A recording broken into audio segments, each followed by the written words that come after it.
हरे कृष्णा। सबसे पहले हम लोग प्रार्थना करेंगे। नहीं है मेरा यह संसार, ना है ये मेरे लिए।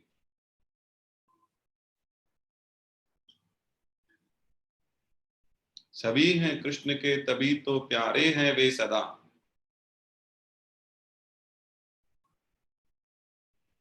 मेरे तो हैं कृष्ण केवल, दूसरा न कोई।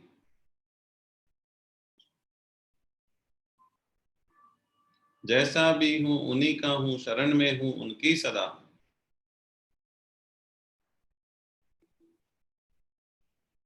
सुख दुख नहीं है जग में, सिर्फ है परिस्थितियां।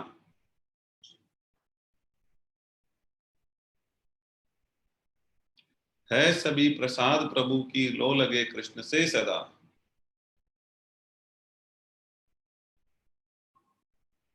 वसुदेव सुतं देवं, कंस चाणूरमर्दनम्।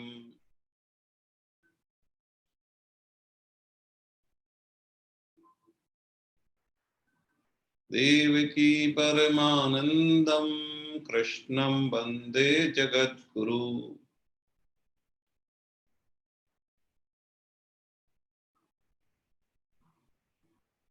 हरे कृष्णा।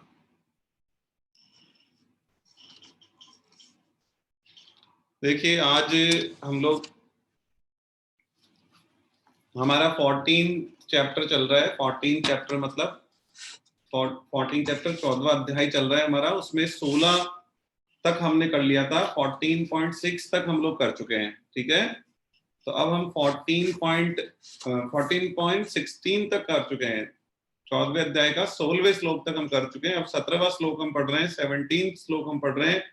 देखिए, पेज नंबर 247 है। पेज नंबर 247 पर श्लोक संख्या 17, 14.17। देखिए, 14.17 में क्या कह रहे हैं भगवान? ये कह रहे हैं, सत्व गुण से ज्ञान, रजोगुण से लोभ आदि ही उत्पन्न होते हैं। तमोगुण से प्रमाद, मोह एवं अज्ञान भी उत्पन्न होते हैं। मतलब कौन से, हमारी जो ये चर्चा चल रही थी, ये जो हमारा अध्याय है, गुणत्रय विभाग योग चल रहा है। गुणत्रय विभाग योग में हम तीनों गुण जो प्रकृति के हैं, सतोगुण, रजोगुण, तमोगुण की चर्चा कर रहे हैं। इसी पे हमारी चर्चा चल रही थी। सतोगुण क्या होता है, रजोगुण क्या होता है, तमोगुण क्या होता है, हमने उनके एग्जाम्पल्स भी दिए थे आपको। ठीक है, अब हम जो है इसी पे आगे कंटिन्यू करते हुए जब चल रहे हैं, तो इस श्लोक में क्या क्या कहा गया है? इस श्लोक में कहा गया है कि सतोगुण से तो ज्ञान की उत्पत्ति होती है, और रजोगुण से लोभ की उत्पत्ति होती है। ठीक है, लोभ आदि की उत्पत्ति होती है। और तमोगुण से प्रमाद, मोह व अज्ञान भी उत्पन्न होते हैं। तो आप देखिए, जो सत्व गुण है वो सबसे बढ़िया होता है। तो यहाँ पर वह कह रहे हैं उससे ज्ञान की उत्पत्ति होती है। तो हम यदि सात्विक रहते हैं और बिल्कुल हमारा एक उद्देश्य रहता है कि हमें भगवान की तरफ बढ़ना है, तो क्या होगा? हम भगवान की भक्ति करते रहेंगे और ज्ञान प्रकट हो जाएगा। तो ये है सतोगुण का फायदा। अच्छा, रजोगुण से क्या होगा? लोभ। लोभ कैसे होता है? रजोगुण क्या करता है? हमें कार्य में लगा देता है, हमें संसार में लगा देता है। तो हमें क्या होता है? और लोभ बढ़ता जाता है।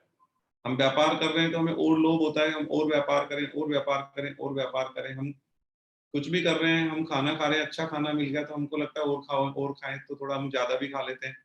तो रजोगुण जो है वो लोभ की तरफ बढ़ाता है। हर चीज का हमें लोभ होता है। ठीक है, ये रजोगुण की विशेषता है। तो यहाँ पर ये बताई जा रही है कि रजोगुण से लोभ बढ़ जाता है। ठीक है, और तमोगुण से क्या होता है? तमोगुण से होता है प्रमाद। प्रमाद क्या होता है? प्रमाद का मतलब होता है हंसी मजाक करना, पिक्चर देखना, मतलब इस तरीके की चीजें करना, मनोरंजन टाइप की चीजें करना, और जिनका कोई लॉजिक नहीं है। उनमें हम मतलब फालतू में सुख की अनुभूति करते हैं कि हाँ नहीं, बहुत मजा आ रहा है, पिक्चर देख के बहुत मजा आ रहा है, हंसी मजाक करके बहुत मजा आ रहा है, ये करके, मतलब उस तरीके की चीजों में हम इन्वॉल्व हो जाते हैं।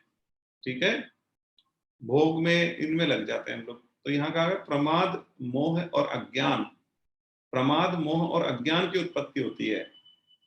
तो प्रमाद तो आप समझ ही गए, मनोरंजन, हंसी मजाक, इस तरीके की चीजें, पिक्चर देखना वगैरह, ये सब मनोरंजन में उसमें आती, प्रमाद में आती है सब चीजें। तो हम प्रमाद में लग जाते हैं। और मोह, मोह भी इसी का बताया है। मोह का मतलब कि हमें बहुत ज्यादा मोह होता है किसी भी चीज से, तो ये भी तमोगुण है। ठीक है, क्योंकि हम मोह में सही निर्णय नहीं करते, मोह में हम गलत ही निर्णय करते हैं, मोह में हम नुकसान ही करते हैं खुद का भी, और जिससे मोह करते हैं उसका भी नुकसान ही करते हैं, कभी भी फायदा नहीं कर सकते हम, क्योंकि मोह जो है वो तामसिक गुण है। ठीक है, और अज्ञान तो बात है ही, अज्ञान तो यदि आप, हमारा विवेक सो गया है, हमें सत असत का नहीं पता है बिल्कुल, मतलब जो तमोगुणी होते हैं ना, वो क्या करते हैं, असत को तो सत समझते हैं, सत को असत समझते हैं, मतलब वो कहते हैं भगवान का तो कोई अस्तित्व भी नहीं, और वो ये कहते हैं कि अस्तित्व है जो हमारा है, बस हम जो काम करेंगे उससे पैसा आएगा, मतलब वो क्या करते हैं, अपने आप को ही सब कुछ मानते हैं। अज्ञान का स्तर ये होता है, वो ये कहते हैं कि भगवान का नाम लेने से क्या होएगा, उनका अज्ञान का उच्च स्तर होता है, मतलब उन्हें हर चीज उल्टी दिखाई देती है, उन्हें लगता है कि जो संसार है यही सब कुछ है, संसार के जो भोग है ना, जितने ज्यादा भोग लो यही सब कुछ है, इस तरीके का अज्ञान होता है। तो जो अज्ञानी होता है वही तामसिक गुण होता है, जिसमें उसका अज्ञान, अज्ञानी हो जाता है, बिल्कुल मूड हो जाता है वो। ठीक है, जैसे किसी को शराब पीने की आदत पड़ गई है तो वो बिल्कुल मूड हो जाता है, उसको ये भी नहीं पता चल रहा कि मैं अपना परिवार बर्बाद कर रहा हूँ, अपने पैसे बर्बाद कर रहा हूँ, अपना भविष्य बर्बाद कर रहा हूँ, अपने बच्चों का भविष्य बर्बाद कर रहा हूँ, मैं सब कुछ खत्म कर रहा हूँ, उसको नहीं पता चलता, क्योंकि तमोगुण आने से क्या हो जाता है, उसमें अज्ञान हो जाता है, मतलब एक केवल एक शराब पीने की वजह से वो सब कुछ बर्बाद कर बैठता है, केवल जुआ खेलने की वजह से अपना सब कुछ खत्म कर बैठता है वो। ठीक है ना, जो लत उसको पड़ती है ना, तो वो ये तामसिक, जब तामस, तमोगुण बढ़ता है तो अज्ञानी तो व्यक्ति हो ही जाता है, उसे सही गलत की समझ ही खो बैठता है वो। जब उसके अंदर तमोगुण बढ़ जाता है तो वो भूल जाता है कि मैं कौन हूँ, क्या हूँ, सब कुछ भूल जाता है वो, पूर्ण मूड बन जाता है। लोग कहते भी हैं कि देखो ये कितना मूर्ख है कि शराब के पीछे घर खराब कर रहा है, ये देखो कितना मूर्ख है कि जुआ खेल के अपना पूरा बर्बाद कर लिया इसने जिंदगी, देखो ये कितना मूर्ख है इसने ऐसा कर लिया। तो वो मूर्खता क्यों है, उसकी अज्ञानता क्यों है, क्योंकि वो तमोगुण में पड़ चुका है, उसका तमोगुण हावी हो चुका है। ठीक है, तो ये तमोगुण से क्या क्या प्रकट होता है, देखो सतोगुण से तो ज्ञान प्रकट होता है भगवान ने कहा, और रजोगुण से लोभ, और तमोगुण से प्रमाद, मोह और अज्ञान का उत्पन्न होने वाला बताया है। तो हमें क्या करना चाहिए, हमें तमोगुण में नहीं जाना है, हमें रजोगुण में भी नहीं जाना है, हमें सतोगुण में रहना है। सतोगुण के लिए हमने पिछली बार बहुत डिटेल से चर्चा करी थी कि सतोगुण में क्या क्या आता है। देखिए सतोगुण में क्या क्या आता है। अच्छा आपको एक चीज और बता दें कि ये जो क्लासेज अपनी होती है, इनके रिकॉर्डिंग्स जो है अपना यूट्यूब चैनल है उस पर डाल देते हैं हम लोग, मैंने कुछ रिकॉर्डिंग्स ग्रुप पे शेयर भी करी है, उस रिकॉर्डिंग, कोई सी भी रिकॉर्डिंग आप देखेंगे ना, तो उस रिकॉर्डिंग में जाके वो आप यूट्यूब चैनल को क्या कर सकते हैं, वहाँ पे सब्सक्राइब कर लेंगे, तो जैसे ये क्लास खत्म होती है ना तो इसकी रिकॉर्डिंग भी आपको वहां से मिल जाएगी। अभी और साधक भी जुड़ रहे हैं, मैं उनके लिए बता दूंगा कि जैसे उनका श्लोक आज का निकल गया है तो वो यूट्यूब चैनल पे जाकर रिकॉर्डिंग वहां से देख सकते हैं। चलिए आगे बढ़ते हैं। तो अब यहाँ पर ये हमने पढ़ा, हमने 14.17। अब हम चलते हैं 14.18 पर। अच्छा इससे पहले एक शंका है वो हम ले लेते हैं, 248 पेज नंबर पे एक शंका है, तमोगुण से प्रमाद, मोह और ज्ञान पैदा होता है, ये 14.17 में कहा है, जबकि 14.8 में कहा कि अज्ञान से तमोगुण पैदा होता है। तो ऐसा क्यों, भाई पहले तो कहा अज्ञान से तमोगुण होता है, अब कहा कि तमोगुण से अज्ञान पैदा होता है, तो ऐसा क्यों कह रहे हैं। देखो ये तो वाली बात है कि बीज से पेड़ हुआ या पेड़ से बीज, तो दोनों ही सही है, पेड़ से बीज बनता है और बीज से पेड़ बनता है, तो वैसे ही अज्ञान से तमोगुण आता है, तमोगुण से अज्ञान आता है, दोनों ही सही है। ठीक है, तो 14.8 में तो भगवान ने कहा अज्ञान से तमोगुण आता है, 14.17 में कहा भगवान ने कि तमोगुण से अज्ञान हो जाता है, बिल्कुल दोनों ही सही है, दोनों ही परफेक्ट है। आगे चलते हैं 14.18। 14.18 14.18 में भगवान कह रहे हैं सत्व गुण में स्थित मनुष्य ऊर्ध्व लोकों में जाते हैं, रजोगुण में स्थित मनुष्य मृत्यु लोक में जन्म लेते हैं, और निंदनीय तमोगुण की वृत्ति में स्थित तामस मनुष्य अधोगति में जाते हैं। ऊर्ध्व गति, ऊर्ध्व गति की बात कही, ठीक है, और अधोगति की बात कही, और मनुष्य लोक की बात कही। तो यहाँ पर देखिए ऊर्ध्व गति क्या, ऊर्ध्व गति का मतलब होता है जो स्वर्ग लोक है, जो पुण्य लोक है, पुण्य लोकों में जाते हैं वो मनुष्य, या तो मोक्ष की प्राप्ति हो जाएगी तो बात ही अलग है, और यदि मोक्ष की प्राप्ति नहीं हुई तो फिर क्या होगा, वो ऊर्ध्व लोकों में जाएंगे, जैसे स्वर्ग में जाएंगे, ठीक है ना, स्वर्ग लोक, ब्रह्म लोक, ऐसे लोकों में जाएंगे जहां पर उनको बहुत मतलब बहुत आनंद की प्राप्ति होगी, वो सुख सुविधाएं उनको मिलेगी और आराम से वो अपना जीवन वहां पर काटेंगे। जब उनके पुण्य क्षीण हो जाएंगे तब वापिस से वो आ जाएंगे मृत्यु लोक पे। लेकिन यहाँ पर ये बता रहे हैं क्या होता है, जो सतोगुणी होते हैं वो ऊर्ध्व लोकों में जाते हैं, और जो रजोगुणी होते हैं वो मृत्यु लोक, मृत्यु लोक मतलब पृथ्वी पर उनका जन्म होता है। और जो तमोगुणी होते हैं उनको तो क्या बनना पड़ता है, उनको तो कोई जानवर बनना पड़ता है, मतलब अधोगति होती है उनकी। अधोगति का मतलब या तो उनको पेड़ पौधा पशु पक्षी कीट पतंगा है, इस तरीके का कुछ भूत प्रेत ये सब बनना पड़ता है। भूत प्रेत सांप बिच्छू पेड़ पौधे और ये सब कुछ जानवर इस तरीके का बनना पड़ता है तमोगुणी को। और या फिर उनको नरकों में जाना पड़ता है। कहाँ जाते हैं, नरक में जाते हैं या तो, और या फिर धरती पे भी आते हैं तो वो जो बिल्कुल निम्न योनियां हैं वैसी योनियों में उत्पन्न होते हैं। ठीक है, तो अब सतोगुणी को तो मिलेंगे ऊर्ध्वलोक, रजोगुणी को मिलेगा मृत्युलोक, और तमोगुणी को मिलेंगे अधोगति। अधोगति का मतलब यदि मृत्युलोक पे आएंगे तो बिल्कुल जो खराब योनियां हैं उनमें, और नहीं तो फिर नरकों में जाना पड़ेगा। तो अधोगति क्या होती है, तो नरकों में जाओ या तो नरक में जाओ, और या फिर आप नीच योनि में जाओ। जो नीच योनियां हैं, नीचे की योनियां हैं उनमें जाओ। नीचे की योनियां कौन सी है, सांप है, बिच्छू है, पेड़ पौधे हैं, और इस तरीके कीट पतंगे हैं, इस तरीके की योनि, और या भूत प्रेत है, इस तरीके की योनियों में जाना पड़ता है। ठीक है, तो ये भगवान ने बिल्कुल स्पष्ट कर दिया है। तो देखिए हमें तो क्या है, सतोगुणी बनना है, क्योंकि सतोगुण से ही आप देख पा रहे हैं, सतोगुण से ही हमारा जीवन जो है वह सही होगा। सतोगुण से ज्ञान प्रकट होगा, सतोगुण से भगवत प्राप्ति की तरफ हम बढ़ेंगे, सतोगुण से मोक्ष प्राप्ति की तरफ बढ़ेंगे, और भगवत प्राप्ति मोक्ष प्राप्ति नहीं भी हो पाई तो ऊर्ध्व लोकों में जाएंगे हम लोग। ठीक है, तो हमें क्या बनना है, सतोगुणी बनना है।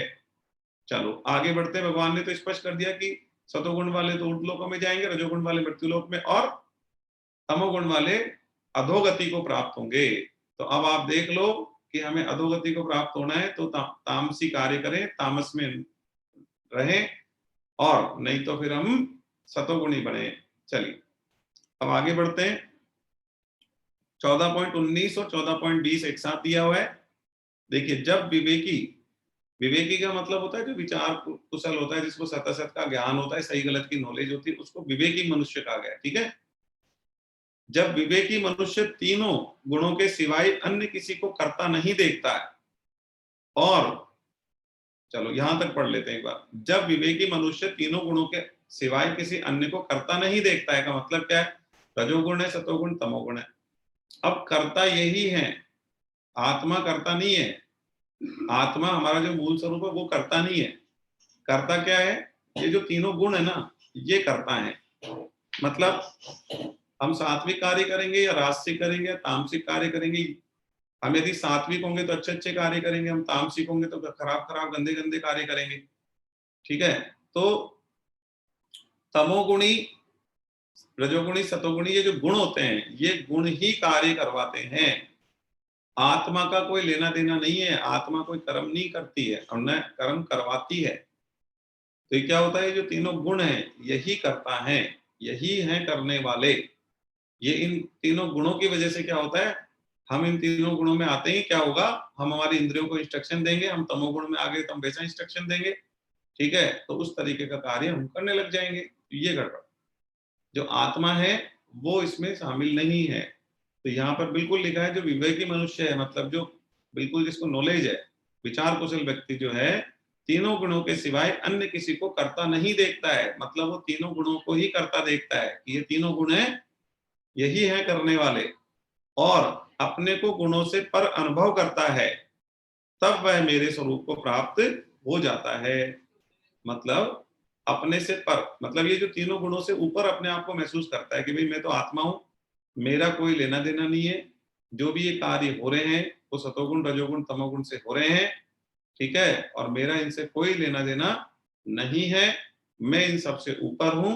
तो इन सबसे ऊपर अपने आप को मानता है जो, ठीक है, इन सबसे ऊपर अपने आप को मानता है, तब वो मेरे मेरे सत्स्वरूप को प्राप्त हो जाता है, तब उसको क्या होता है, भगवान का सत्स्वरूप प्राप्त हो जाता है, मतलब भगवत प्राप्ति हो जाती है।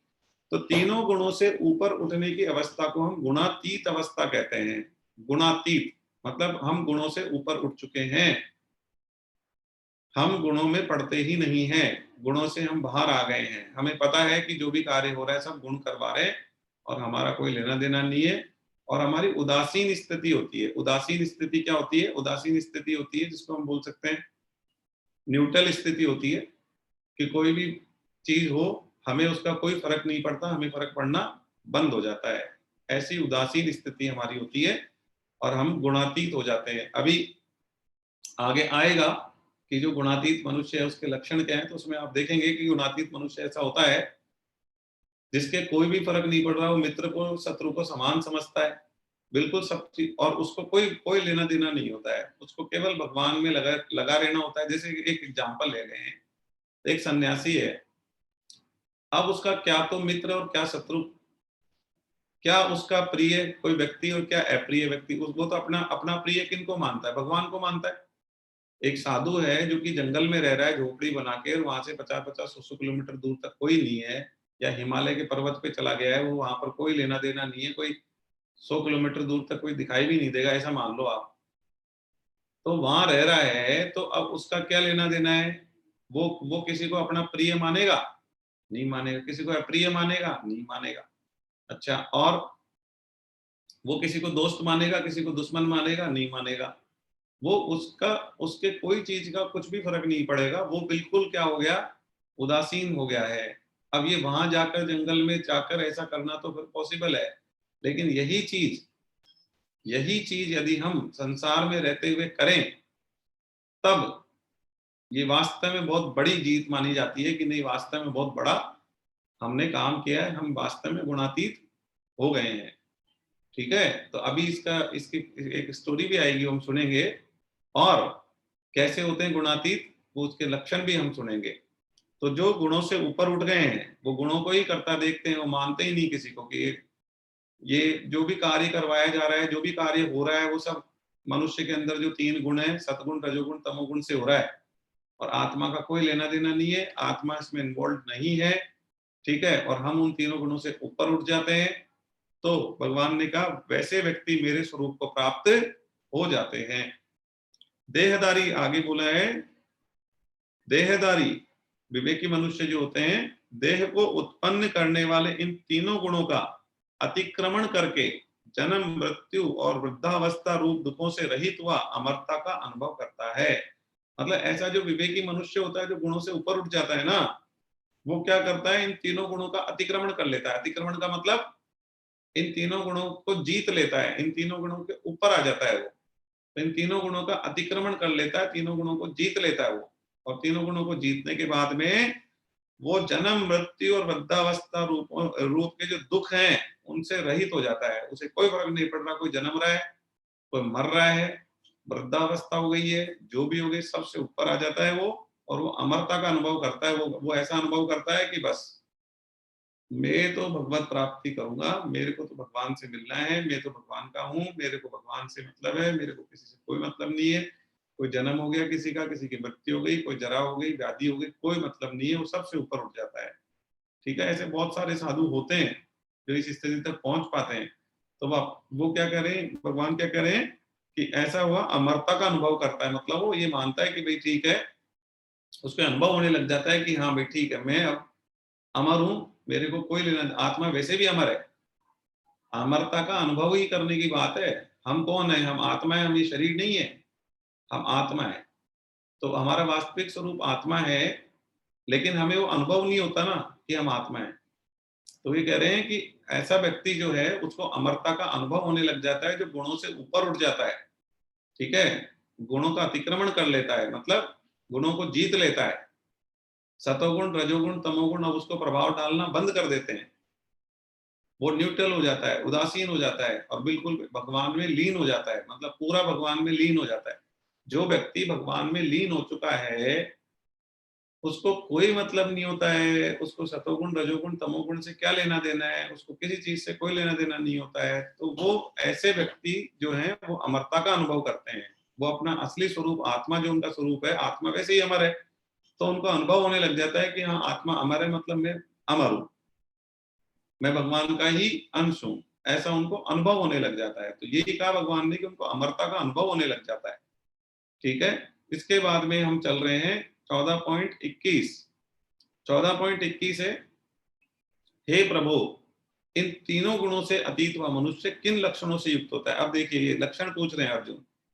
हे प्रभु, अर्जुन पूछ रहे हैं, हे प्रभु, इन तीनों गुणों से अतीत व मनुष्य किन लक्षणों से युक्त होता है, उसके लक्षण बताएं आप, और उसके आचरण कैसे होते हैं, उसका आचरण बताएं आप, और इन तीनों गुणों का अतिक्रमण कैसे किया जा सकता है। अच्छा ये भी बताओ कि उन तीनों गुणों को कैसे जीत सकते हैं, अतिक्रमण कैसे किया जा सकता है।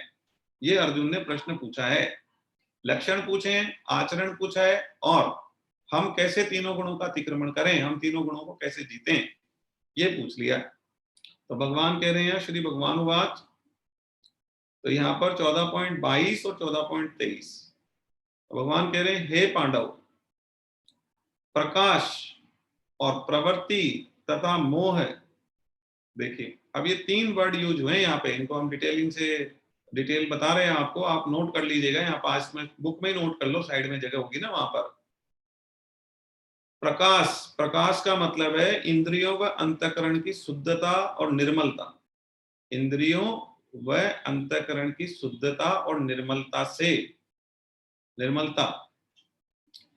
ठीक है, वापिस से रिपीट कर रहा हूं, यहाँ प्रकाश से क्या मतलब है, इंद्रियां व अंतःकरण क्या हो जाती हैं, शुद्ध व निर्मल हो जाती हैं, मतलब प्रकाशित हो जाती है। इंद्रियां व अंतःकरण निर्मल शुद्ध होकर प्रकाशित हो जाता है, उसको कहा गया है प्रकाश। उसको क्या कहा गया, यहाँ पर प्रकाश कहा गया है, मतलब सतोगुण। उसके बाद है प्रवृत्ति। प्रवृत्ति का मतलब होता है किसी चीज में प्रवृत्त होना, आप प्रवृत्ति का मतलब भी लिख लीजिए, प्रवृत्ति का मतलब होता है किसी चीज में लगे रहना, प्रवृत्त होना। निवृत्त होना का मतलब किसी चीज से छूट जाना, हट जाना, और प्रवृत्त होने का मतलब किसी चीज में लगे रहना, कि हम तो हमारे व्यापार में प्रवृत्त हो रखे हैं, मतलब हम हमारे व्यापार में लग रखे हैं। ठीक है ना, तो प्रवृत्ति, प्रवृत्ति का मतलब होता है कि किसी भी कार्य में लगे रहना, क्रियाशील रहना, और उस कार्य को करते जाना करते जाना करते जाना, ये होता है प्रवृत्ति, कि हम उसमें लगे रहे हैं, लगे रहे, लग रहे हैं, लग रहे हैं, लग रहे हैं, परिवार में लग रहे हैं, घर में लग रहे हैं, बच्चों में लग रहे हैं, व्यापार में लग रहे हैं, इसमें लग रहे हैं, नौकरी में लग रहे हैं, हम लगे हुए हैं, तो हम प्रवृत्त हैं। तो ये क्या है, रजोगुण। इस सब चीज में लगे रहना क्या है, रजोगुण। प्रकाशित होना, पहला पहला जो पॉइंट आया था प्रकाश, प्रकाश का मतलब इंद्रियों और अंतःकरण शुद्ध होकर निर्मल होकर प्रकाशित हो जाए, तो ये है सतोगुण। प्रवृत्ति मतलब कार्यों में लगे रहना, ये है रजोगुण, क्रियाशील रहना, रजोगुण। और मोह, मोह तो क्या है, तमोगुण। मोह क्या है, तमोगुण। मतलब जिसमें, मोह का मतलब जिसमें, मोह, मोह का मीनिंग लिख लीजिए यहाँ पे, जिसमें सत असत का ज्ञान ही नहीं रहता व्यक्ति को, सत और असत का ज्ञान नहीं रहता उसको। ठीक है, उसका विवेक ही नहीं है, उसका विवेक ही इतना मोह में पड़ जाता है, वो उसको घर से मोह, बच्चों से मोह, सबसे इतना मोह डल जाता है कि उसको सत और असत का अनुभव ही नहीं रहता है, उसका विवेक ही बिल्कुल ढक जाता है। ठीक है, उसको हम कहते हैं मोहित व्यक्ति, जो मोह में पड़ चुका है। ठीक है, ये है तमोगुण, ये है क्या, तमोगुण। तो प्रकाश, प्रवृत्ति, मोह, सतोगुण, रजोगुण, तमोगुण। प्रकाश, प्रवृत्ति, मोह, सतोगुण, रजोगुण, तमोगुण, ये तीनों गुणों के लिए कहा गया है, ये सभी अच्छी तरह से प्रवृत्त हो जाए तो भी गुणातीत मनुष्य इनसे द्वेष नहीं करता। मतलब ये तीनों अच्छी तरह से लगे हुए हैं, सतोगुण में भी लग रहे हैं, रजोगुण में और तमोगुण, तीनों ही होते हैं कि सब में, किसी में कोई सा गुण ज्यादा होता है, कोई सा गुण कम होता है, गुण तो तीनों ही होते हैं सब में। ठीक है, तो यहाँ पर ये बात आ रही है कि जो इन तीनों गुणों में लगे हुए मनुष्य जो है, अच्छी तरह से इसमें तीनों गुणों में प्रवृत्त हो गया कोई व्यक्ति, तो भी वो मनुष्य इनसे द्वेष नहीं करता। द्वेष का मतलब क्या है, यहाँ पर द्वेष का मतलब है कि इनमें से कोई सा गुण हट जाए। द्वेष का मीनिंग है यहाँ, इनमें से कोई सी वृत्ति ना रहे, इनमें से कोई सा गुण ना रहे, इन तीनों में से कोई सी भी वृत्ति मेरी हट जाए, ठीक है, ये मतलब होता है द्वेष, कि हम द्वेष करते हैं, उसको हम दूर भगाना चाहते हैं। तो ये हम इन तीनों में से, वापिस से रिपीट कर रहा हूं मैं, वापिस से पूरा रिपीट कर रहा हूं। प्रकाश, प्रवृत्ति और मोह है। प्रकाश, इंद्रियां और अंतःकरण को प्रकाशित होना, शुद्ध और निर्मल होना। प्रवृत्ति मतलब किसी भी चीज में लगे रहना, प्रवृत्त रहना, व्यापार में, बच्चों में, परिवार में, संसार में प्रवृत्त रहना, लगे रहना। ठीक है। और तीसरा है मोह है, मतलब मोह में पड़कर अपने विवेक को खो देना, अज्ञानी हो जाना, सही गलत की पहचान भूल जाना, यह है तमोगुण। तो तीनों गुण में जो अच्छी तरह से प्रवृत्त है, भाई कोई किसी में सतोगुण ज्यादा है, तो किसी में रजोगुण ज्यादा है, तो किसी में तमोगुण ज्यादा है, लेकिन तीनों में प्रवृत्त है। तो तीनों गुणों में प्रवृत्त है, ठीक है। और प्रवृत्त होने, अच्छी तरह से प्रवृत्त है, लगे हुए हैं हम लोग तीनों में, ठीक है। अब तीनों गुणों में प्रवृत्त होने के बाद भी उसको किसी से द्वेष नहीं होता है। अब भगवान बता रहे हैं, श्री भगवान वाच, भगवान बता रहे हैं कि कैसा होता है गुणातीत मनुष्य। गुणातीत मनुष्य ऐसे होता है, उसे तीनों गुणों में अच्छी तरह से प्रवृत्त है, मतलब तीनों गुणों में लगा हुआ है वो, उसके बाद भी उसको क्या है, किसी से भी द्वेष नहीं होता। मतलब उसकी ये इच्छा नहीं होती कि इनमें से कोई सा भी गुण मेरा छूट जाए, ये चीज मेरे अंदर क्यों है चली जाए, ये क्यों है चली जाए, ये क्यों है मेरे अंदर चली जाए। ये चली जाए का मतलब हम उससे द्वेष कर रहे हैं, ये प्रवृत्ति मेरी चली जाए। तो वो किसी भी प्रवृत्ति से द्वेष नहीं करता है। गुणातीत मनुष्य किसी भी प्रवृत्ति से द्वेष नहीं करता, ठीक है। और क्या नहीं करता वो, और ये सभी निवृत्त हो जाए ऐसी भी इच्छा नहीं करता, ठीक है। और ये सभी निवृत्त हो जाएं ऐसी भी इच्छा नहीं करता, ठीक है। तो यहां पर कोई मनुष्य जो है ऐसा, मतलब यहां पर ये स्पष्ट कर दिया इन्होंने कि जो तीनों गुण हैं उसमें, उनमें यदि वो लगा हुआ है तो उनसे द्वेष नहीं करता, और वो ऐसी भी इच्छा नहीं करता कि मैं इनसे निवृत्त हो जाऊं, ठीक है, निवृत्त हो। ठीक है, उसके बाद में लिखा मान लो, अब उसके तीनों ही गुण नहीं है, सतोगुण, रजोगुण, तमोगुण तीनों ही नहीं है, तो उसकी ऐसी भी इच्छा नहीं होती कि कोई सा गुण आ जाए मेरे अंदर। मतलब आप समझ गए, यदि गुण है तो उनको हटाने की इच्छा नहीं है, और गुण नहीं है तो उसको लाने की इच्छा नहीं है। यदि गुण है तो उससे द्वेष नहीं है, मतलब उसको हटाना नहीं चाहता वो, और नहीं है कोई गुण तो उसको लाना नहीं चाहता वो कि ये गुण मेरे में आ जाए। ऐसा हो जाता है वो मनुष्य, न तो कोई चीज है उसको हटाना चाहता है, या कोई चीज नहीं है उसको लाना भी नहीं चाहता। न तो कुछ हटाना चाहता न लाना चाहता, मतलब ऐसा तो व्यक्ति क्या हो गया, ऐसा व्यक्ति तो वैसा हो गया कि उसे कोई मतलब ही नहीं, जो गुण है मेरे अंदर उसको पड़ा रहने दो, जो गुण नहीं है उसको भी नहीं लाना, जो है उसको भेजना भी नहीं है। मतलब जहां हूं, जैसा हूं, जिस स्थिति में हूं, जिस परिस्थिति में हूं, जैसे मैं रखा हूं, जैसा मैं पढ़ा हूं, जैसा मेरे को रखा है भगवान ने, मैं वैसा ही रहूं। बिल्कुल मेरे को कोई चेंज नहीं करना, क्योंकि मेरे को किसी से कोई लेना देना नहीं है, मेरी कोई इच्छा नहीं है, मेरी केवल एक ही इच्छा है, भगवान को मैं प्राप्त कर लूं, भगवत प्राप्ति ही मेरी एकमात्र इच्छा है। ऐसा मनुष्य को गुणातीत मनुष्य बोला गया, कि न तो कोई गुण को लाना चाहता, न किसी गुण को हटाना चाहता, सब गुणों से ऊपर ही उठ जाता है वो। जो उदासीन की तरह स्थित है, मतलब जो न्यूट्रल है, उसे कोई मतलब नहीं है, जो उदासीन की तरह स्थित है, और जो गुणों के द्वारा विचलित नहीं किया जा सकता, गुणों के द्वारा विचलित नहीं किया जा सकता उसको, कि कोई गुण आ गया तो उससे विचलित हो जाए, ठीक है। विचलित नहीं होता कभी भी, न सतोगुण से, न रजोगुण से, न तमोगुण से। उसके अंदर मान लो कोई तमोगुण है तो भी विचलित नहीं होगा, उसमें कोई रजोगुण है तो भी विचलित नहीं होगा, ठीक है। सतोगुण तो वैसे ही विचलित नहीं करता व्यक्ति को, ठीक है। तो वो किसी चीज से विचलित नहीं होता है, ठीक ठीक है। उदासीन की तरह स्थित है, जो गुणों के द्वारा विचलित नहीं किया जा सकता, तथा गुण ही गुणों में बरत रहे हैं। मतलब आपको पता है गुण ही गुणों में बरत रहे हैं, पहले भी आया हुआ है, गुण ही गुणों में बरत रहे से क्या मतलब है। मतलब जो गुण है, रजोगुण है, सतोगुण है, तमोगुण है, ये तीनों गुण है, बस यही एक दूसरे से क्या हो रहा है, गुण आपस में ही कार्य करवा रहे हैं। किसी मनुष्य से सतोगुण का कार्य करवा रहे हैं, किसी मनुष्य से तमोगुण का, तो गुण ही गुणों में बरत रहे हैं, ठीक है। गुण ही गुणों में बरत रहे हैं, जो इस भाव से अपने स्वरूप में ही स्थित रहता है, उसकी कोई भी चेष्टा नहीं करता है, वो किसी भी चीज की कोई चेष्टा नहीं करता, उसे कोई चीज का कोई कोई मन नहीं है उसको किसी भी चीज का। अरे जैसे गुणातीत मनुष्य क्या हो गया, उसके खाने की भी इच्छा नहीं है, पहनने की भी इच्छा नहीं है, कुछ भी कार्य करने की इच्छा नहीं है, न सात्विक, न राजसिक, न तामसिक, कुछ नहीं करना उसको, उसको केवल भगवान को याद करना है, भगवान के ध्यान में, भगवान के मतलब भगवान के चरणों में उसको अपना मन लगा के रखना है, बस। वो सभी चीज से ऊपर उठ चुका है। तो यही लिखा है भगवान ने कि अपने स्वरूप में स्थित रहता है। अपना स्वरूप क्या है? आत्मा। वो आत्म स्वरूप में स्थित हो जाता है और कोई भी चीज की चेष्टा नहीं करता है। ठीक है, ऐसा मनुष्य को क्या बोला गया है? तीनों गुणों से अतीत व गुणातीत मनुष्य बोला गया है, जो सबसे ऊपर उठ चुका है। उसके ज्ञान चक्षु खुल गए हैं।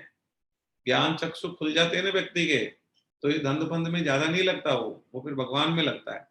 जब तक उसके ज्ञान चक्षु बंद रहते हैं ना, तब तक उसको हाई पैसा, हाई तौबा, हाई तौबा, हाई तौबा दिखता है उसको। उसको ये दिखता है मैं ये कर लूं, मैं वो कर लूं, मेरे बच्चे हैं, मेरा घर है, मेरा परिवार है, मेरा व्यापार है, मेरा ये है, मेरा, अरे तुम्हारा है ही नहीं कुछ, क्या लेना देना है? जाती जा रही है ना फाइलें, निपटती जा रही, देखा होगा ना कितनी फाइलें निपट गई, कितने जने ऊपर पहुंच गए, खूब जा रहे हैं। मिलने वाले जानकार देखे होंगे खूब। तो आपकी फाइल भी निपट जाएगी, मेरी भी निपट जाएगी थोड़े दिन में, ज्यादा वो नहीं है। तो ये मेरा मेरा मेरा मेरा के चक्कर में पड़े ना, वो सिस्टम गलत है। तो उसी के लिए कह रहे हैं भगवान कि जो गुणातीत हो जाते हैं ना, वो सब चीज से ऊपर उठ जाते हैं। ठीक है, और वैसा मनुष्य जो है फिर भगवत प्राप्ति कर पाता है। आगे बढ़ते हैं। इसके बाद में 14.24 और 14.25। 14.24 क्या है? 14.24 और 25 हम पढ़ रहे हैं। ये गुणातीत मनुष्य के ही लक्षण और आचरण चल रहे हैं अभी। ठीक है, जो धीर मनुष्य सुख दुख में सम तथा अपने स्वरूप में स्थित रहता है। जो धीर मनुष्य सुख दुख में समान होता है, वो सुख और दुख में उसको कोई फर्क नहीं पड़ता है। वो सुख दुख में उसके मतलब उसके फर्क ही नहीं पड़ता। कोई सी भी परिस्थिति आए वो न्यूट्रल, उसके नुकसान हुए तो ऐसा ही है, फायदा हो जाए तो भी वैसा ही है। तो सुख दुख में सम तथा अपने स्वरूप में स्थित रहता है, वो आत्म स्वरूप में स्थित रहता है। जो मिट्टी के ढेले पत्थर और सोने में सम रहता है। देखो आप, जो मिट्टी के ढेले पत्थर और सोने में समान, सोने को समान रहता है। ठीक है, तो वो सबको समान समझता है। समवर्ती पहले भी आ चुका है।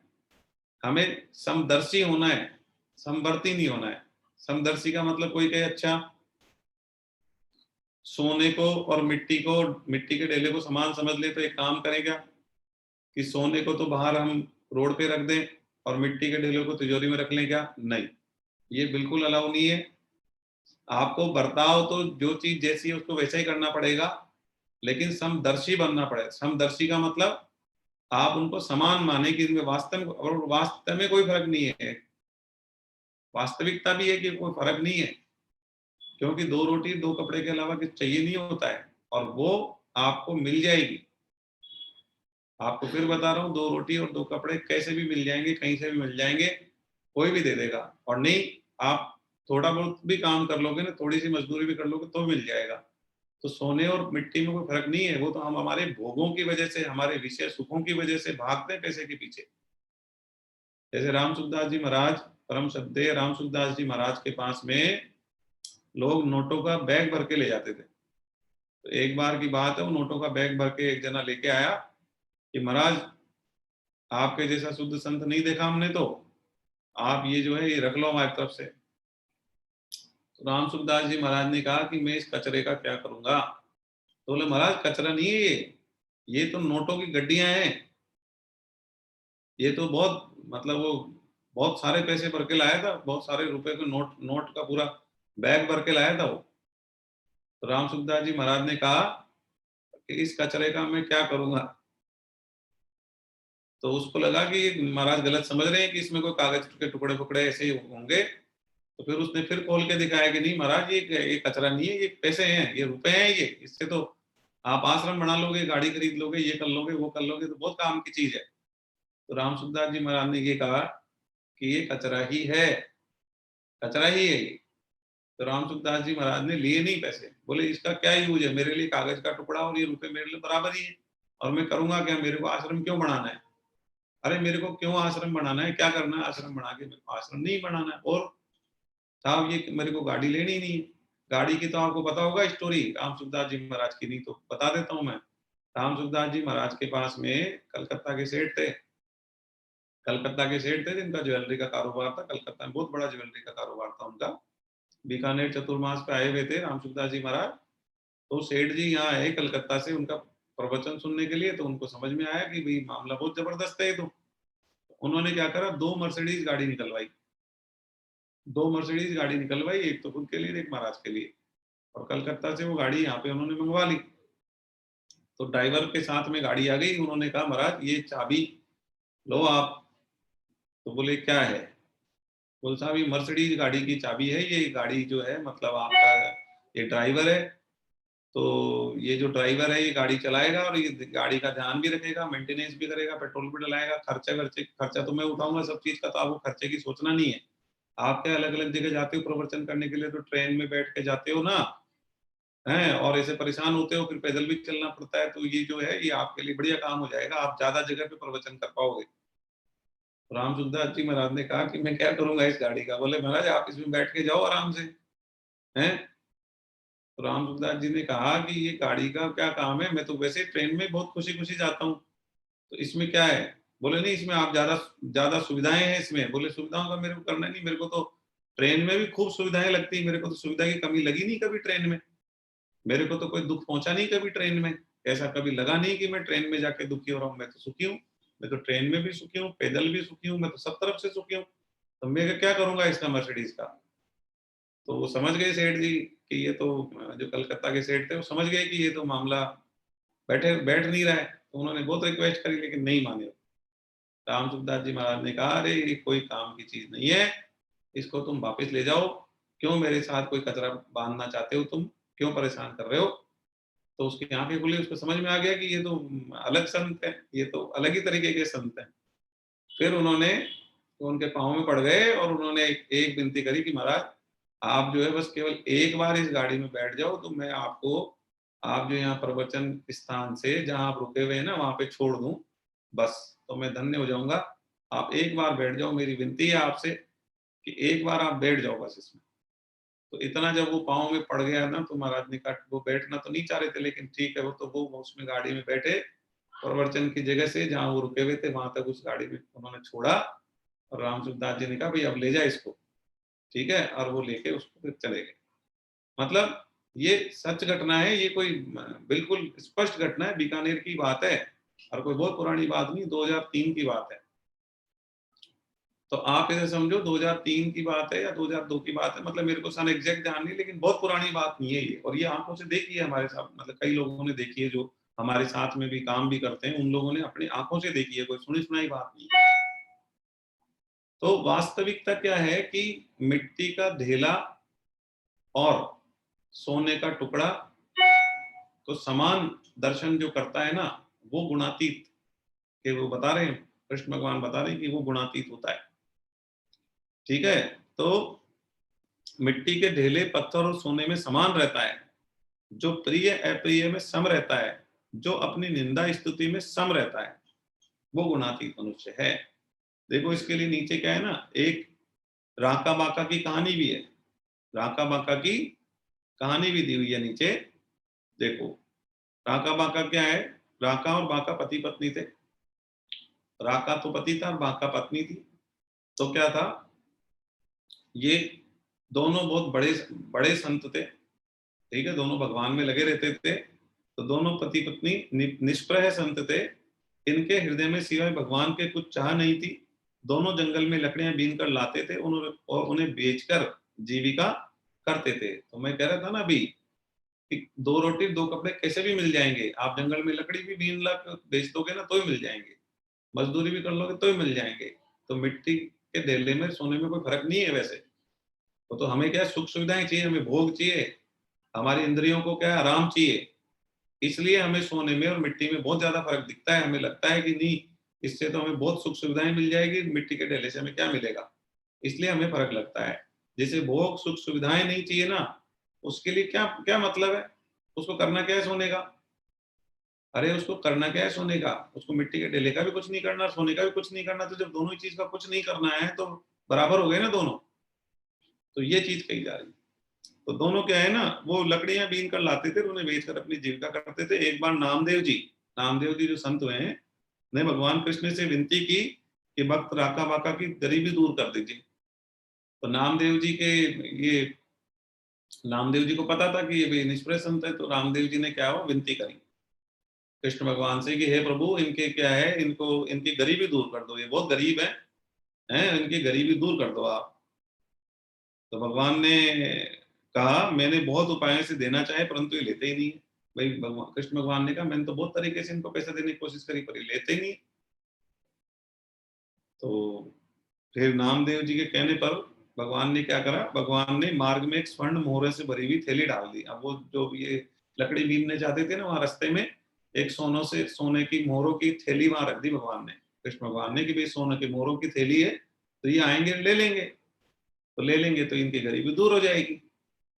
तो उन्होंने स्वर्ण मोहरों से भरी थैली डाल दी और छिप गए। अब कृष्ण भगवान वहां छुप गए थैली डाल के। राका बाका दोनों उसी मार्ग से आए। आगे राका थे, राका आगे थे, जो पति था वो आगे था, पत्नी पीछे चल रही थी। राका आगे थे, थैली देखकर विचार किया कि मेरी पत्नी भले निष्काम है, फिर भी दृष्टि पथ में आने पर लौकिक वस्तु में मन फंस सकता है, तो कहीं यह धन देखकर इसके धन पाने की इच्छा नहीं हो जाए। मतलब राका ने सोचा कि धन देखकर कहीं उसकी धन, मेरी पत्नी की धन पाने की इच्छा नहीं हो जाए। वैसे तो वो मतलब ऐसी नहीं है, निष्काम है, निष्काम भक्ति करती है, लेकिन फिर भी कहीं इसकी इच्छा नहीं हो जाए। तो राका ने क्या किया, उस जो थैली थी ना स्वर्ण मोहरों की, उस थैली पर क्या हुआ, मिट्टी डाल दी, धूल डाल दी। तो थोड़ी देर में पत्नी जो थी पीछे पीछे आ रही थी, तो पत्नी ने पूछा कि ये आपने अभी झुककर ये क्या करा, आपने पृथ्वी पर झुककर ये मिट्टी मिट्टी क्या करा आपने। तो राका ने बता दिया कि भाई ऐसे स्वर्ण मोहरों की थैली पड़ी थी और मैंने तो मिट्टी इसलिए डाली कि कहीं तुम्हें ऐसा नहीं लगे कि ये पैसा अपने को, ये जो धन है अपने को मिलना चाहिए, तुम निष्काम हो, है, लेकिन मेरे को लगा इसलिए मैंने मिट्टी डाल दी इस पे। अच्छा, तो बांका बोली आप धूल के ऊपर धूल डालने का व्यर्थ परिश्रम क्यों कर रहे हो। बांका क्या बोली कि आप धूल के ऊपर धूल डालने का व्यर्थ परिश्रम क्यों कर रहे हो, मतलब मिट्टी के ऊपर मिट्टी डाल रहे हो। मतलब सोने को क्या बोला, सोने को ये बोला कि आप मिट्टी के ऊपर मिट्टी डाल रहे हो, मतलब सोना भी क्या है, मिट्टी तो है, तो आप मिट्टी के ऊपर मिट्टी डालने का व्यर्थ परिश्रम क्यों कर रहे हो, ऐसा बोला। तो आप समझ गए होंगे कि बांका जो थी वो भी उतनी ही निष्काम और निष्प्रय संत थी, और राका भी उस तरीके के संत थे।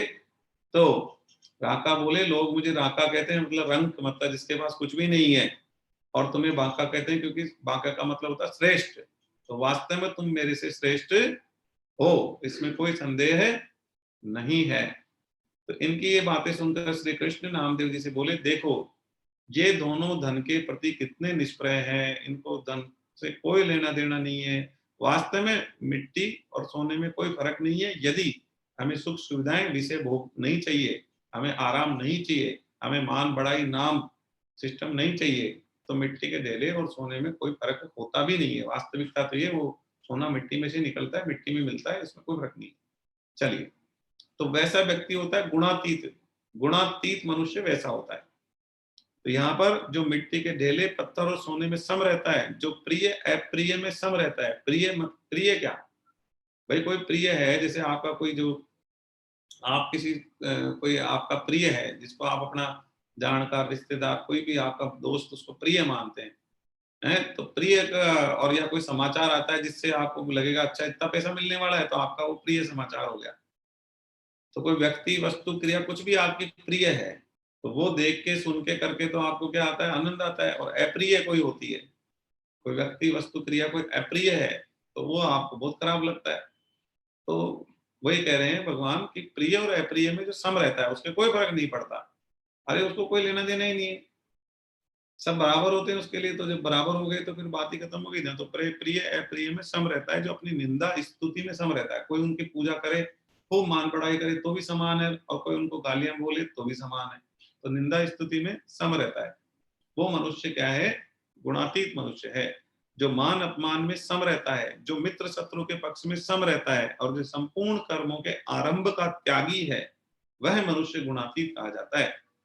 अब यहाँ पर संपूर्ण कर्मों के आरंभ का त्यागी है से मतलब आप यहाँ ये नहीं समझ लें कि कर्म ही नहीं करने ना, संपूर्ण कर्मों के आरंभ का त्यागी है से मतलब है यहाँ पे संपूर्ण कर्म कौन से कर्म, जो कर्म जो हम संग्रह और भोगों, धन संपत्ति संग्रह भोगों को इकट्ठा करने के लिए जो हम कर्म करते हैं वो कर्म, कि हम और एक नया कर्म और करें जिससे हमारे पास और भोग पहुंच जाए, और सुविधाएं, साधन, सामग्री, वस्तुएं, ठीक है, धन संपत्ति और पहुंच जाए, ठीक है ना।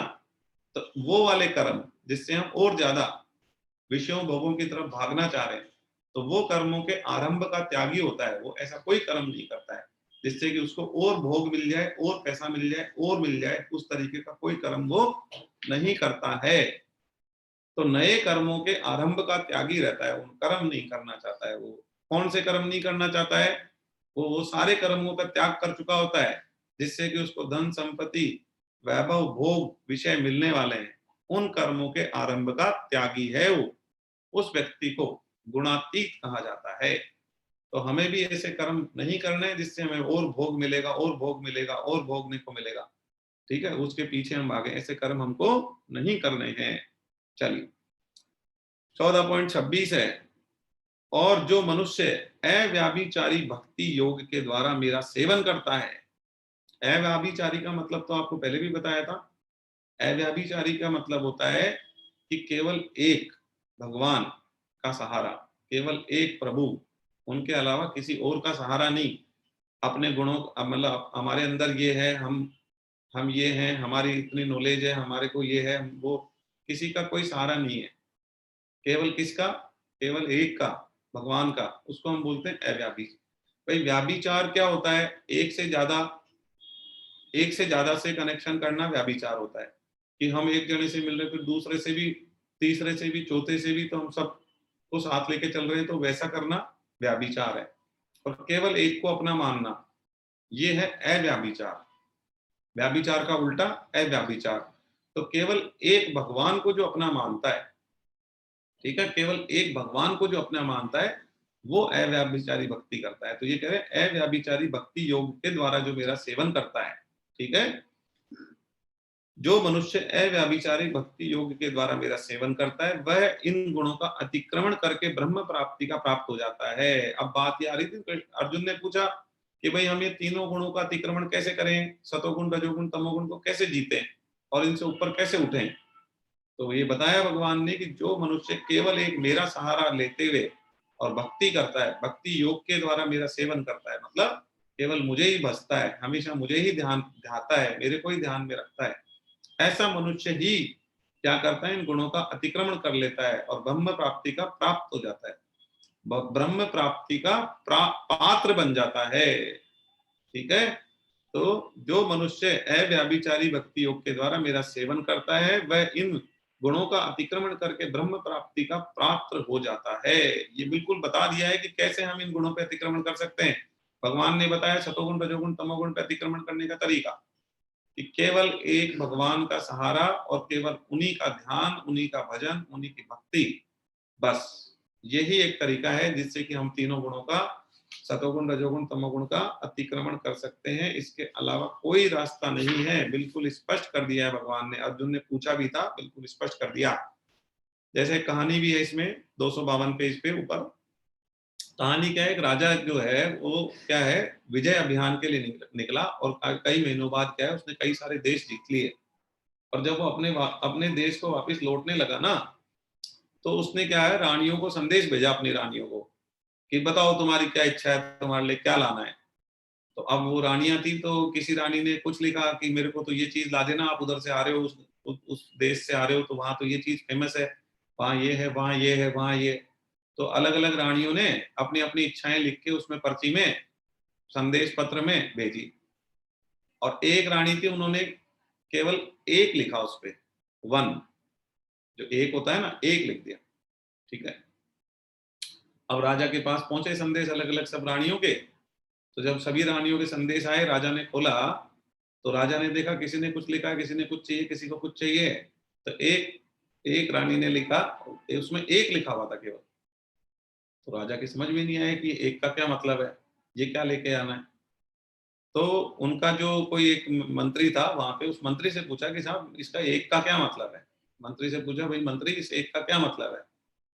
तो मंत्री ने कहा महाराज ये एक का मतलब है, वो समझदार था, उसने तुरंत बताया कि महाराज ये एक का मतलब है कि केवल एक आपको ही चाहती है, वो आप कोई वस्तु लाएं करें उससे कोई मतलब नहीं है, बस आप आ जाएं, ठीक है। तो केवल एक को वो केवल आपको ही चाहती है कि आप घर पे पहुंचे, क्योंकि बहुत समय से आप बाहर हैं, ठीक है। तो आपके अलावा किसी वस्तु में उनकी रुचि नहीं है, ये कहा।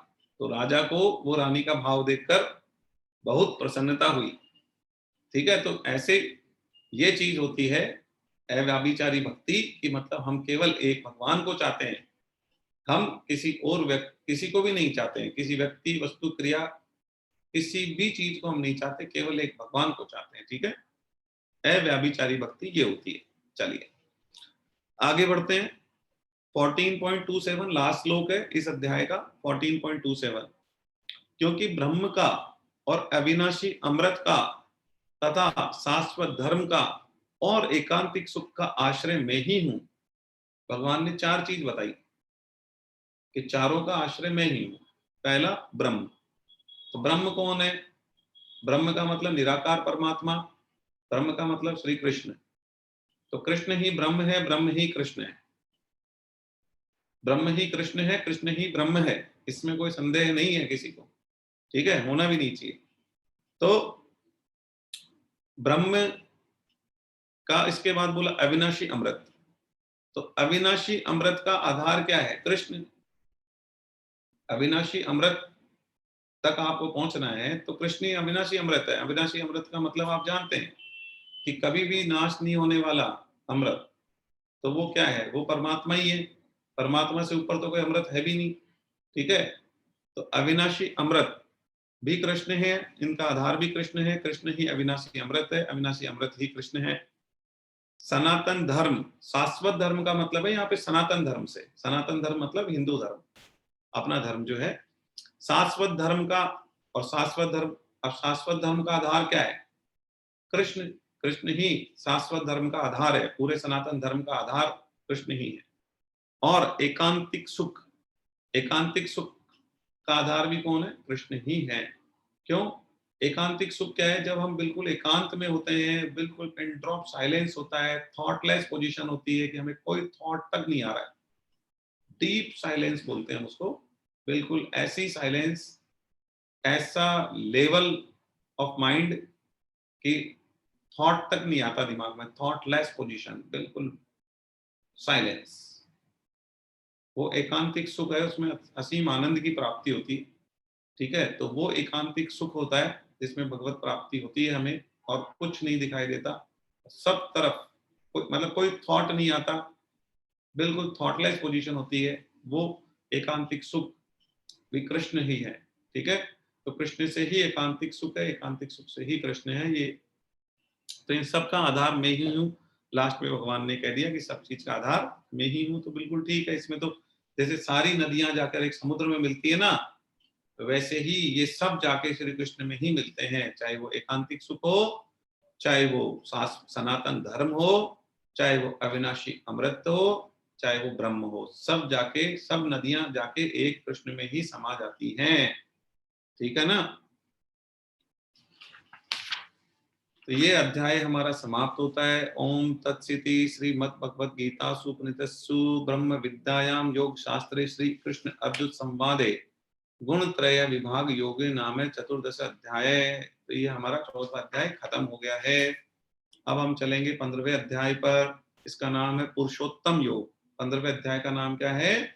पुरुषोत्तम योग। पुरुषोत्तम योग से नाम से ही स्पष्ट है कि बहुत ही विलक्षण ये अध्याय होने वाला है, ठीक है। चलिए इसमें हम सबसे पहले क्या करेंगे, ये समझते हैं कि ये अध्याय जो है ये 5, इस अध्याय में 20 श्लोक है। कितने श्लोक है? 20 श्लोक है। और 20 श्लोक है, 5-5 श्लोक के 4 टुकड़े हैं इसमें, 5-5 श्लोक के 4 पेयर है, और 5-5 श्लोक में भगवान ने 4 प्रकरण अलग अलग बताए हैं। तो पहले 5 श्लोक हम स्टार्ट कर रहे हैं, ठीक है। तो पहले 5 श्लोक हम पढ़ते हैं। पहले प्रकरण में भगवान ने क्या किया? पहले 5 श्लोक में संसार वृक्ष का वर्णन किया है। संसार वृक्ष का वर्णन किया है कि ये संसार वृक्ष क्या है, कैसे काम करता है, संसार वृक्ष का वर्णन किया है भगवान ने। अब ये संसार वृक्ष क्या होता है, ठीक है, एक मिनट।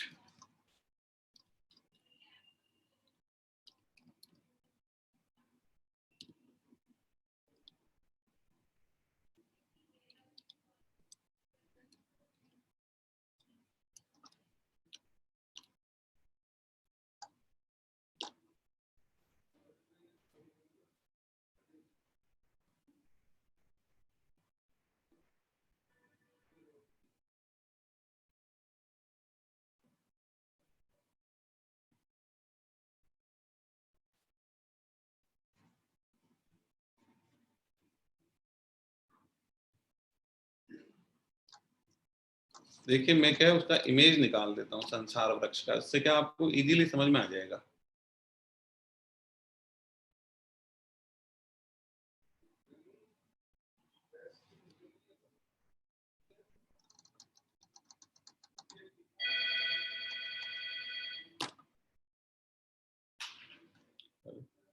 हाँ हाँ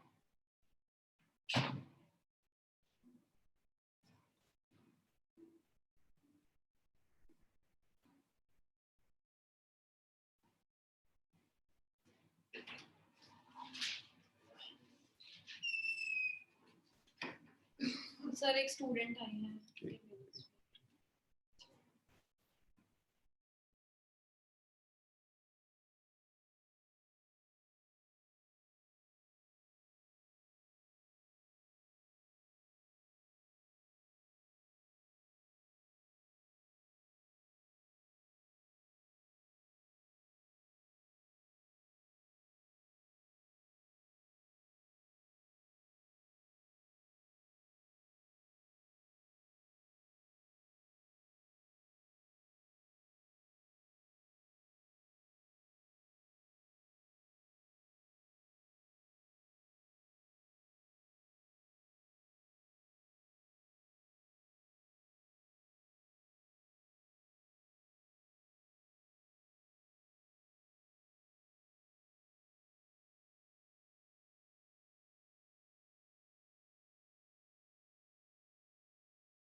हाँ। अब देखिए ये संसार वृक्ष हमने देखा, ये संसार वृक्ष हमने देखा, इस संसार वृक्ष में क्या देख पा रहे हैं हम लोग कि ऊपर तो श्री कृष्ण है, मतलब जड़ें ऊपर है और जो पत्ते हैं वो नीचे की तरफ है, उल्टा पेड़ बोलते हैं इसको हम ना।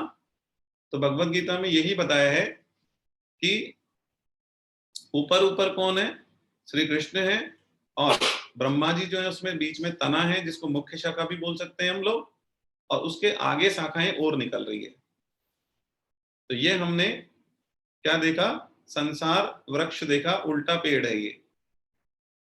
तो इस चित्र से हमें समझ में आया कि भाई संसार वृक्ष भगवत गीता कैसा बताती है, संसार वृक्ष को, संसार वृक्ष को उल्टा बताया गया है भगवत गीता में। उल्टा पेड़ होता है वैसा संसार है, मतलब इस तरीके से डिजाइन किया है। अब इसको समझते हैं हम इस तरीके से क्यों डिजाइन करा है, और इसका जो पहला श्लोक है 15वें अध्याय का पहला श्लोक है, उस श्लोक में हम लोग इसकी भगवान इसके बारे में बता रहे हैं। आइए हम चलते हैं पेज नंबर 254 पर, पहला श्लोक पढ़ते हैं। एक एक 2-3 सेकंड का हम लोग एक ब्रेक ले रहे हैं छोटा सा।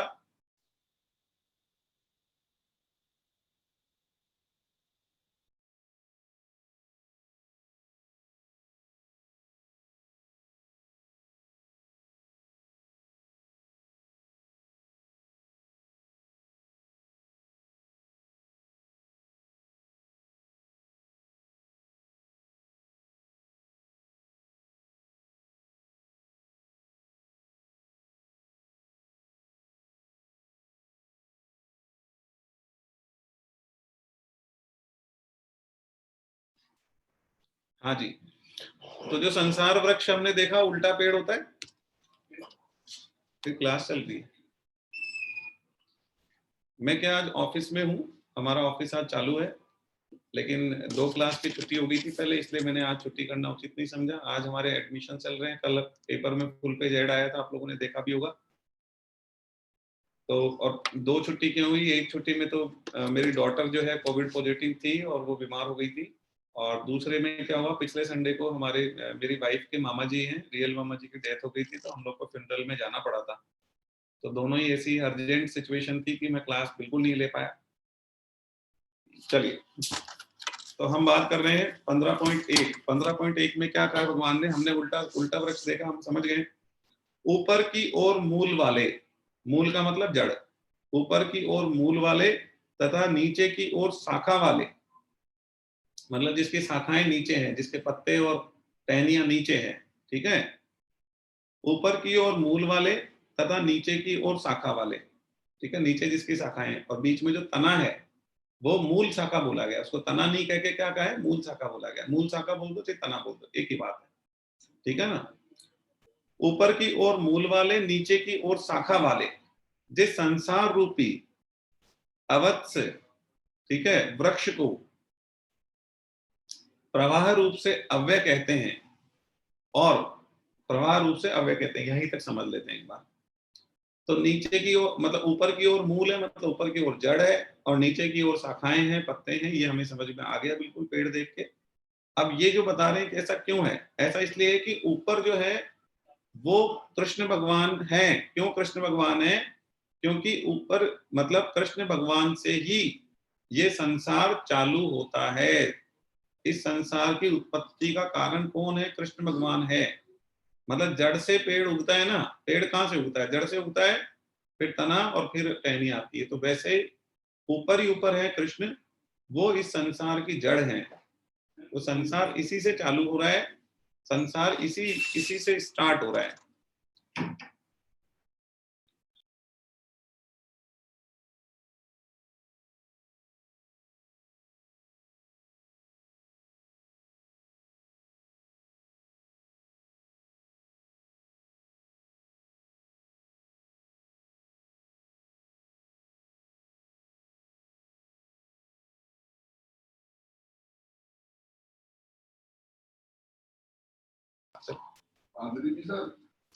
तो इस संसार में हमने समझा कि ऊपर श्री कृष्ण है, वहीं से संसार की उत्पत्ति हुई है, तो वो जड़ है संसार की, और बीच में जो तना है वो ब्रह्मा जी है, और नीचे जो शाखाएं वगैरह है वो पूरा संसार आगे का, ठीक है। चलिए, तो यहाँ पर इस वृक्ष को जो बोला गया है, अवत्स जो वर्ड आया है, ठीक है, अवत्स वर्ड का मतलब क्या होता है, इस वर्ड का मतलब है जो स्थिर नहीं रहता है, जो एक क्षण भी स्थिर नहीं है, जो लगातार परिवर्तनशील है। जो लगातार क्या है, परिवर्तनशील, उसके लिए ये वर्ड वर्ड आया है वृक्ष के लिए। तो ये वृक्ष क्या है, लगातार परिवर्तनशील है। जो संसार है ना, संसार में परिवर्तन नियम है संसार का। जैसे हम बनते हैं तो हम किससे बनते हैं, पृथ्वी अग्नि जल वायु आकाश से बनते हैं। फिर हम मर जाते हैं तो क्या होता है, वायु वायु में मिल जाती है, जल जल में मिल जाता है, सब अपने में अपने आप में मिल जाते हैं।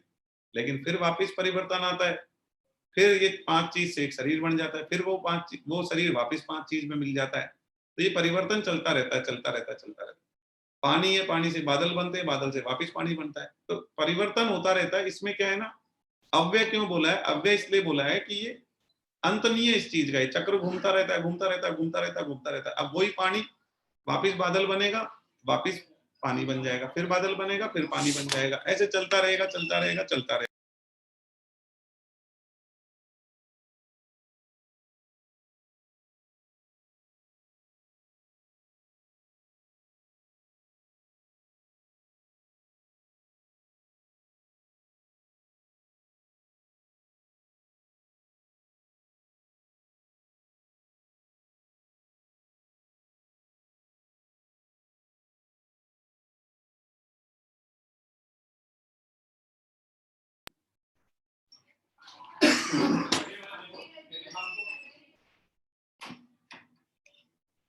तो अभी देखिए, हम ये बात कर रहे हैं अव्यय क्यों बोला है? अव्यय इसलिए बोला है कि भाई ये परिवर्तनशील है, ये परिवर्तन जो है हमेशा चलता रहता है। अब ऊर्जा जो है कभी खत्म नष्ट नहीं होती, वो परिवर्तित होती रहती है। जल कभी नष्ट नहीं होता है। जल जो ये संसार जो है, संसार बादल, बादल से जल, जल से बादल ऐसे घूमता रहेगा। शरीर, शरीर से मिट्टी, मिट्टी से शरीर, मिट्टी शरीर का वापस मिट्टी बन जाती है, मिट्टी का वापस शरीर बन जाता है। ये चलता रहता है, चलता रहता है, चलता रहता है। एक चीज दूसरे में कन्वर्ट होती रहती है। तो ये चीज बोला है कि जो एक क्षण भी स्थिर नहीं रहता वो अव्यय है, वो परिवर्तनशील है, उसका अंत नहीं आता कभी भी, ये हमेशा चलता रहता है। और वेद जिसके पत्ते हैं, वेद जिसके पत्ते का मतलब क्या मतलब हुआ? मतलब वेद जिसके पत्ते हैं का मतलब आप समझिए, वेदों को पत्ता क्यों कहा है, पत्ते क्यों कहा है? वेदों को पत्ता ये कहा है कि जो कर्म होते हैं, यदि वेद वेद वेद रहित, मतलब वेदों में लिखा है उस तरीके के जो हमारे कर्म होते हैं, वेद विहित बोल सकते हैं उसको, वेद विहित कर्म। मतलब वेदों में जो विहित कर्म है, वेदों में एक तो निषिद्ध कर्म है और एक होता है वेदों में विहित कर्म है। वेदों में बताए गए जो कर्म है, उस तरीके के कर्म यदि हम करते हैं तो ये संसार क्या है, फला फूला रहता है। मतलब जो पत्ते होते हैं उनको यदि सही रोशनी, धूप, सब सिस्टम सही से मिलता रहता है तो क्या होता है, वो फले, वो पेड़ भी पूरा फला फूला रहता है। और जो पत्ते हैं उनको गलत वातावरण मिलता है तो वो क्या होते हैं, पत्ते मुरझा जाते हैं, पत्ते झड़ जाते हैं, और पत्ते झड़ने के बाद आपको पता है एक धीरे धीरे धीरे धीरे पूरा पेड़ खत्म हो जाता है। जिस पेड़ के पत्ते ही नहीं होते वो तो फिर लास्ट में खत्म ही होना है। तो वेद विहित कर्म हमको करने चाहिए ताकि ये जो संसार है ना, ये संसार जो है वो फला फूला रहे। हम निषिद्ध कर्म करेंगे ना, जुआ, शराब, मांस भक्षण, अवैध संबंध, अनशंत, जो गलत सलत काम सारे करेंगे ना, तो ये जो संसार है ना ये मुरझा जाएगा। ये संसार रूपी वृक्ष है ना, ये खत्म हो जाएगा। ठीक है, ये भगवान ने स्पष्ट कह दिया कि वेद विहित कर्म करेंगे ना तो ये संसार के जो पत्ते हैं ना, ये फले फूले रहेंगे और ये संसार अपना सुरक्षित रहेगा और बढ़ता रहेगा। ठीक है, तो यहाँ पर यही कहा है कि वेद उसके पत्ते हैं। आगे बढ़ते हैं। तो वेद जिसके पत्ते का मीनिंग समझिए आप, बिल्कुल स्पष्ट भगवान कह रहे हैं यहाँ पे, बहुत जबरदस्त श्लोक है। भगवान ने संसार को बता दिया है कि संसार की उत्पत्ति श्री कृष्ण से हुई है, ब्रह्मा जी उसके तने हैं और आगे शाखाओं में पूरा संसार फैला हुआ है। पत्ते उसके वेद हैं। ठीक है, वेदों विहित कर्म करने से ये पेड़ फला फूला रहता है। और उस संसार वृक्ष को जो जानता है, मतलब ये जो संसार है ना, इसको जो जानता है, जो समझता है कि संसार क्या है, ये संसार है परिवर्तनशील, क्षणभंगुर, यहाँ पे जो भी चीज है सब नष्ट होने वाली है, सब परिवर्तित होने वाली है, एक भी चीज बचने वाली नहीं है। और ये जानते हुए वो इन सब चीजों से, संसार से सुख की आशा नहीं करता है, संसार से भोगों की उम्मीद नहीं करता है, सुखों की उम्मीद नहीं करता है ना, वो व्यक्ति संपूर्ण वेदों को जानने वाला है। जो इस संसार को जानता है ना, उसको फिर और कोई ज्ञान की जरूरत नहीं है। यदि वो इतना भी जानता है ना कि संसार क्षणभंगुर है और कुछ साथ नहीं जाना है, इसको अपने मन में बिठा ले और अपने कर्मों को परिवर्तित कर दे, तो उसको सब वेदों का जानने वाला कह दिया भगवान ने कि वो सब कुछ जानता है। यदि वो संसार को जान गया ना कि संसार में वेद विहित कार्य करने हैं, हमें गलत कार्य नहीं करने हैं, और इस संसार से सुख की आशा नहीं रखनी है, ये संसार क्षणभंगुर है, इसमें सारी चीजें परिवर्तनशील है, कोई चीज हमारे पास रहने वाली नहीं है, हम खुद ही रहने वाले नहीं है। चीजें तो क्या रहेंगी, आपके पास जितना भी सामान है ना उसमें सबकी लाइफ है, किसी की लाइफ 2 महीने, किसी की 6 महीने, किसी की 2 साल, 5 साल, 10 साल, 20 साल, 50 साल, 100 साल, बस इससे ज्यादा नहीं। सब टूट जाएगा, कुछ नहीं बचेगा, सब नष्ट हो जाएगा एक दिन। एक दिन आपके पास गाड़ी है ना, कितनी लाइफ है उसकी, 5 साल, 10 साल, 15 साल, फिर क्या होगा, स्क्रैप में चली जाएगी, टूट जाएगी, नष्ट हो जाएगी। आपके पास फोन है, वो भी स्क्रैप में चला। आपके पास क्या है, जो भी है ना, जो भी है सब नष्ट हो जाएगा, सब मिट्टी में मिलने वाला है, सब खत्म होने वाला है, कुछ नहीं बचने वाला है। ये यदि ज्ञान हमारे को है कि संसार की क्षणभंगुरता है ना, और हम इससे सुखों की उम्मीद नहीं करें, भोगों की उम्मीद नहीं करें, तो हम सारे वेदों को जानने वाले हैं। फिर हमें कोई वेदों को जानने की जरूरत नहीं है। भगवान ने कहा फिर हम सब वेदों को जानने वाले हैं। और इस संसार की जो जड़ है ना कृष्ण भगवान, उनको याद करो, बिल्कुल उनको भूलो मत, क्योंकि जो जड़ को भूल जाता है ना, वो फिर वैसे भी खत्म हो जाता है। यदि पेड़ की जड़ कहाँ से चल रही है, वो जड़ को ही भूल गया तो वो फिर काम खत्म हो गया वहां पे। आगे बढ़ते हैं 15.2। देखिए आज संसार वृक्ष की चर्चा हो रही है, संसार वृक्ष का चित्र भी हमने देखा है, ठीक है। तो इस तरीके का संसार वृक्ष होता है।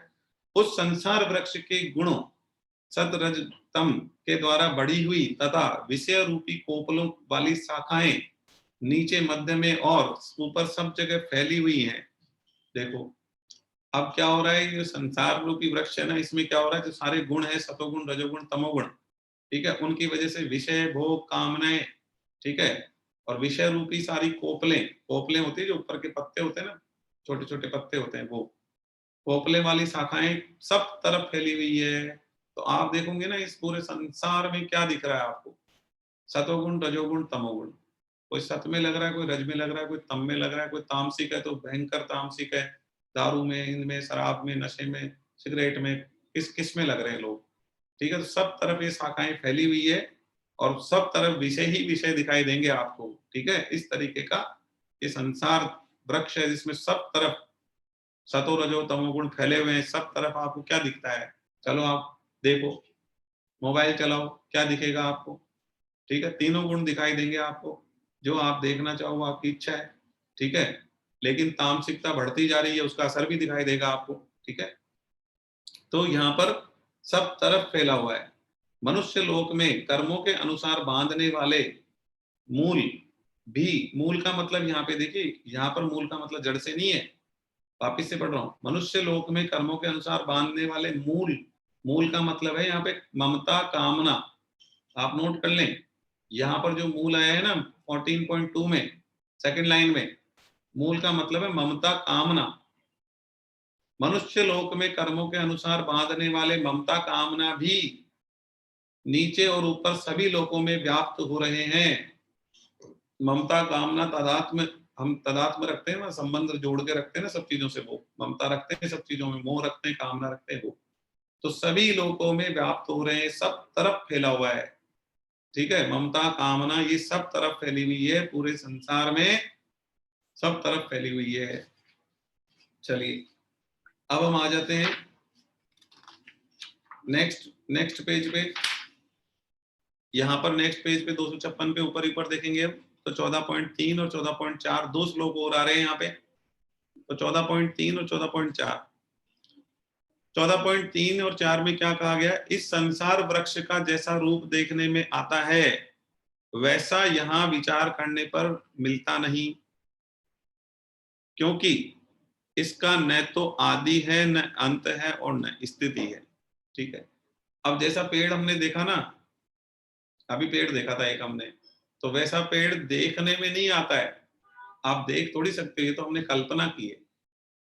अब पृथ्वी तो गोल है, ठीक है, और भगवान कहाँ से शुरू हो रहे हैं, जड़ कहाँ से शुरू हो रही, पता चलेगा कि आपको ब्रह्मांड है पूरा, सूर्य है, इतने सारे ग्रह हैं, तो आपको कहीं जड़ दिखाई देगी क्या, कि जड़ कहाँ से आ रही है, तना दिखाई देगा कि इसमें ब्रह्मा जी कहाँ है, नहीं दिखाई देगा ना, इसमें शाखाएं पत्ते कहाँ है, दिखेंगे, कुछ नहीं दिखेगा।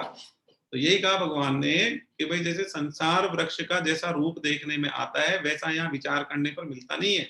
हम मन में तो हमने चित्र देख लिया, यहाँ पे हमने एक चित्र दिखाया, हमने चित्र देख लिया, लेकिन ऐसा चित्र वास्तव में मिलेगा थोड़ी।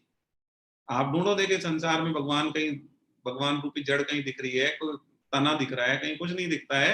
ये तो ब्रह्मांड बना हुआ है और इसकी संरचना भगवान ने बहुत विलक्षण तरीके से करी है। अच्छा, न तो इसका आदि है न अंत है। अब आप कहीं और छोर ढूंढ सकते हो क्या, आकाश जो है, आकाश का कहीं अंत मिल जाएगा आपको, कि यहाँ जाके आकाश एंड हो गया था, हम गए थे तो वहां जाके क्या हुआ, आकाश खत्म हो गया।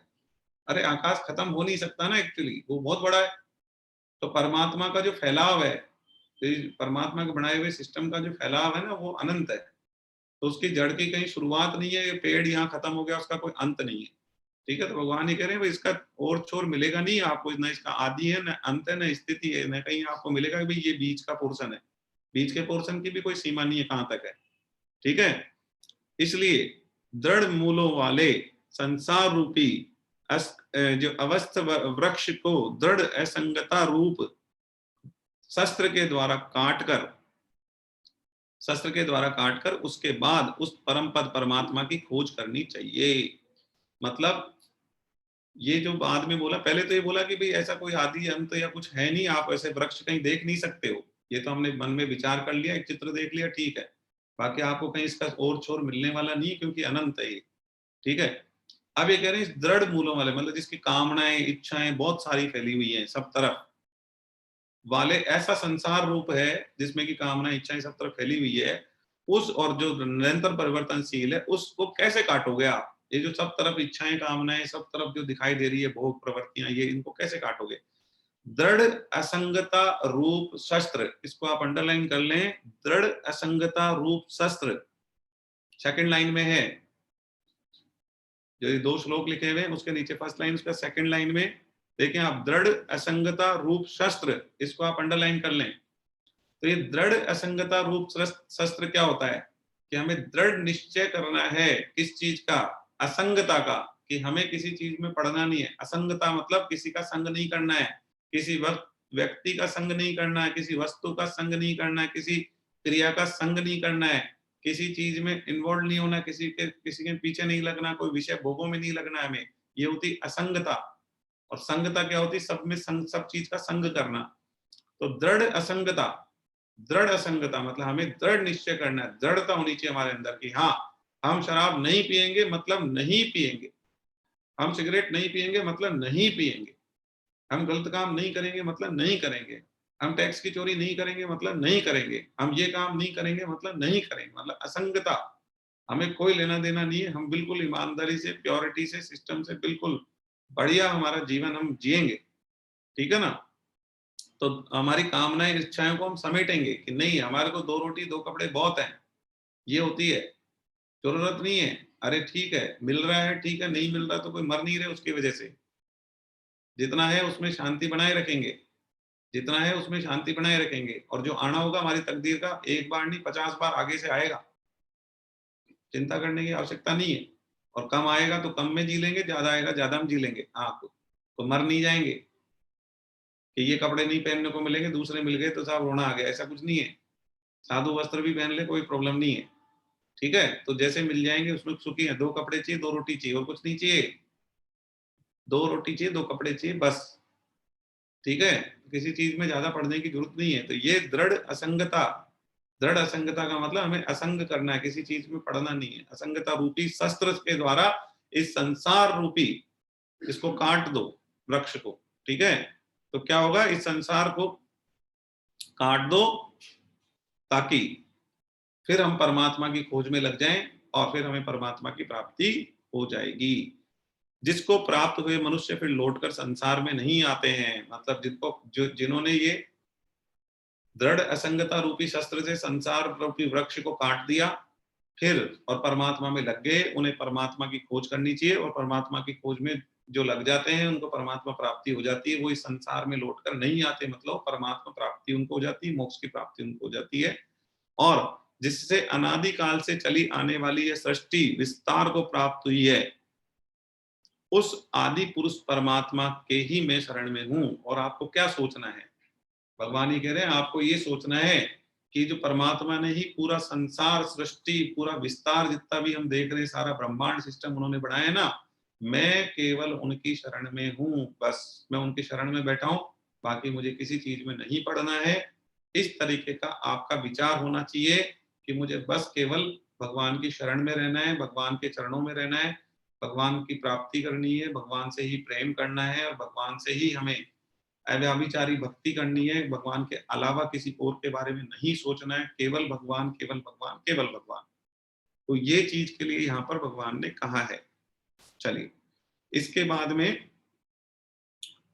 नेक्स्ट हम आ जाते हैं 14.5 15.5 15.5 15.5 ये हम लास्ट श्लोक पढ़ रहे हैं।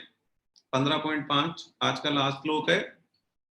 जो अपनी दृष्टि से मान और मोह से रहित हो गए हैं, मतलब उन्हें कोई मान नहीं चाहिए, उन्हें किसी से मोह नहीं है, जिन्होंने आसक्ति से होने वाले दोषों को जीत लिया है, अब उनकी कोई आसक्ति नहीं है। भाई हमारी किसी चीज में आसक्ति पड़ जाती है कि हमारी नई गाड़ी है, हम तो उसको कोई स्क्रैच भी नहीं होना चाहिए, फिर उसको धो रहे हैं साफ कर रहे हैं, किसी का मोबाइल में, किसी का बेटे में, किसी का मकान में, किसी का व्यापार में, किसी का किसमें आसक्ति हो जाती है ना। तो आसक्ति से होने वाले दोषों को जीत लिया है, जो नित्य निरंतर परमात्मा में ही लगे हुए हैं। और जो संपूर्ण कामनाओं से रहित हो गए हैं, उनकी कोई कामना नहीं, केवल भगवत प्राप्ति की कामना है, और जो सुख दुख नाम वाले द्वंद्वों से मुक्त हो गए हैं, अब उन्हें कोई चीज का सुख दुख नहीं होता है, ऐसी ऊंची स्थिति वाले मोह रहित साधक भक्त उस अविनाशी परमपद परमात्मा को प्राप्त होते हैं। ऐसे मोह रहित साधक जो होते हैं ना, जो साधक भक्त होते हैं, वो किनको प्राप्त होते हैं? परमात्मा को प्राप्त होते हैं। मतलब हमें कैसा बनना है? हमें ऐसा मानना है कि हमें मान नहीं चाहिए, हमें मान नहीं चाहिए, हमें मोह नहीं रखना है, हमें किसी से आसक्ति नहीं रखनी है, हमें नित्य निरंतर परमात्मा में लगे रहना है, हमें सब कामनाओं से रहित होना है, हमें सब सुख दुखों से ऊपर उठना है।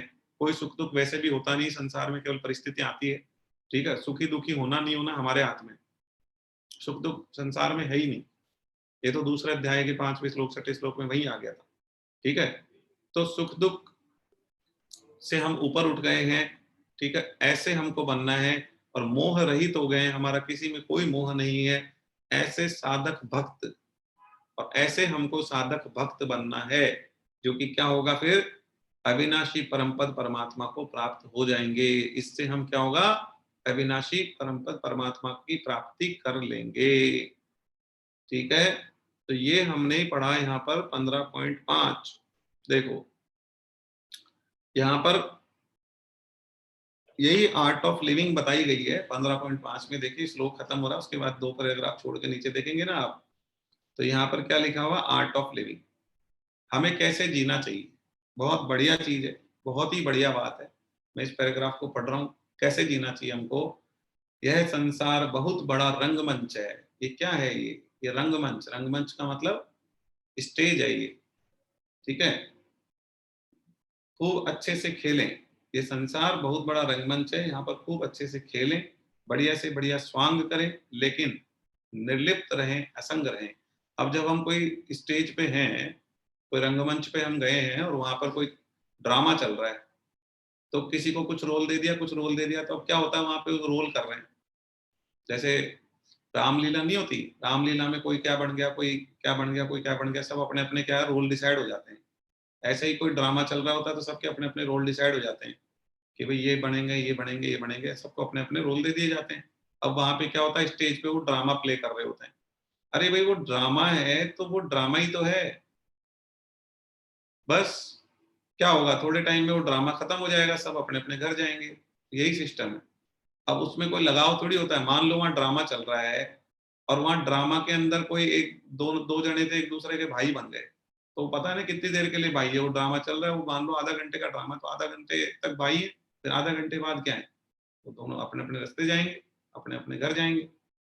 यही सिस्टम, यही आर्ट ऑफ लिविंग है कि हमें भी ऐसे ही जीना चाहिए कि ठीक है, भगवान ने किसी को हमारा भाई बना दिया, किसी को पत्नी बना दिया, किसी को कुछ रिश्तेदार बना दिया, बना दिया, पर ये ड्रामा चल रहा है केवल। ये संसार ड्रामा है, संसार रूपी नाटक चल रहा है ये केवल, कुछ ही नहीं है।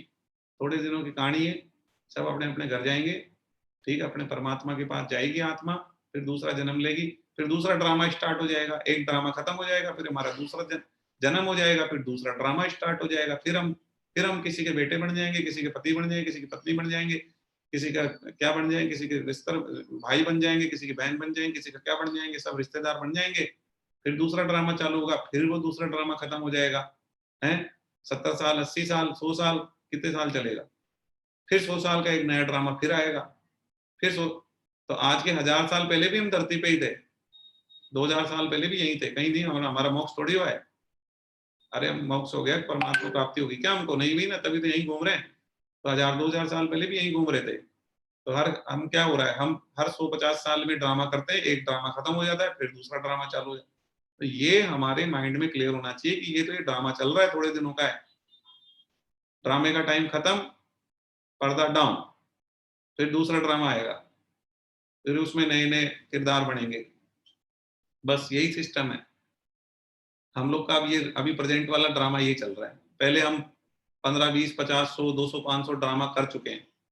अब ये वाला जीवन हमारा इस ड्रामे का है, फिर ये भी खत्म हो जाएगा, फिर नया ड्रामा स्टार्ट होगा। तो ये हमारा ये आर्ट ऑफ लिविंग हमारे दिमाग में रहनी चाहिए कि अब जब कोई व्यक्ति स्टेज पे नाटक कर रहा होता है, तो वो क्या उसमें लिप्त होता है क्या कि नहीं ये तो मेरा भाई है, ये तो मेरी बहन है, और ये फिर लिप्त रहता है कि या उसको पता रहता है कि ड्रामा है, कुछ नहीं, थोड़ी देर की कहानी, पता रहता है ना उसको, तो किसी चीज में लिप्त नहीं होता है, नाटक करता है और अंदर से उसको पता होता है कि नाटक चल रहा है। तो ऐसे हमें अंदर से पता होना चाहिए और भगवान की याद रहनी चाहिए, और ये नाटक चल रहा है, उसमें अपने को जो रोल मिला है उस रोल को अपना पूरे करो और भगवान को याद करो। जो अपने को रोल मिला उस रोल को पूरा करो, भगवान को याद करो, बस, और कुछ लेना देना नहीं है। यही है आर्ट ऑफ लिविंग। देखिए तो इसको पढ़ लेते हैं। असंग निर्लिप्त रहे, असंग रहे, यही संसार में रहने की कला है। श्री कृष्ण की बात नहीं मानकर यदि संसार में लिप्त रहे, भोग राग में फंसे तो कुछ हाथ नहीं आएगा। संसार रेत के समान है, हमारे हाथ से फिसल जाएगा। हम अपने विवेक का सदुपयोग करके देखें। करोड़ों जन्म हमने स्त्री संग किया, पुत्र पत्नी धन आदि में आसक्ति की, हमें क्या तृप्ति हुई, क्या हमें प्राप्ति हुई। स्वामी जी कहते हैं करोड़ों कामनाएं हो, इलाज एक ही है। स्वामी जी क्या कहते हैं, श्री राम सुखदास जी महाराज, परम सद्य राम सुखदास जी महाराज क्या कहते हैं, अरे कामनाएं तो करोड़ों हो सकती है, लेकिन इलाज सबकी एक ही दवाई है, क्या? त्याग। त्याग केवल एक दवाई है। ठीक है, आप सब चीज को मन से त्याग दो, बात खत्म। जैसे आग की एक चिंगारी पूरे जंगल के जंगल साफ कर देती है, ऐसे ही हम त्याग के बल पर एक राग सुखासक्ति को हटा दें तो संपूर्ण संसार ताश के पत्तों के महल के समान धराशायी हो जाएगा। तो हम त्याग करें ना यदि, ठीक है, मन से त्याग कर दें, हम सब चीजों का मन से त्याग कर दें। हाँ ठीक है, अरे कोई बढ़िया खाना आ रहा है तो खा लो, लेकिन ऐसे नहीं कि बस हमको तो उसी में लगे हैं, हम तो उसके पीछे लग रहे हैं, हमें बहुत रस आ रहा है, वो सब चीज नहीं। मन से हम सब चीज को त्याग दें तो हम संसार में ज्यादा अच्छे से रह पाएंगे और भगवान में अपने मन को लगा लें। ठीक है, तो यही है पूरा सार। तो कुल मिलाकर अब हमारे 15.5 तक हो गए। 15, इसमें 20 श्लोक है, हमने पहले चर्चा की थी, 5 श्लोक हो गए, 15 श्लोक है। अगली क्लास में आराम से हम इसको कंप्लीट कर लेंगे, 15वां अध्याय भी हमारा पूरा हो जाएगा। ठीक है, उसके बाद बचेंगे 3 अध्याय जो हम आगे की 5-6 क्लास में कर लेंगे। तो हम प्रार्थना करेंगे। पहले हम क्या करेंगे, प्रार्थना तो स्टार्टिंग में करते हैं, सॉरी, हम अभी क्या करेंगे, भजन करेंगे, कीर्तन करेंगे और बस समापन करेंगे। चलिए। हरे कृष्ण कृष्ण कृष्ण हरे हरे।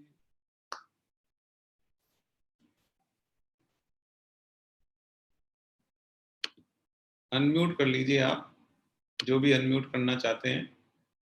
हरे कृष्ण कृष्ण कृष्ण हरे हरे, हरे राम राम राम राम हरे हरे।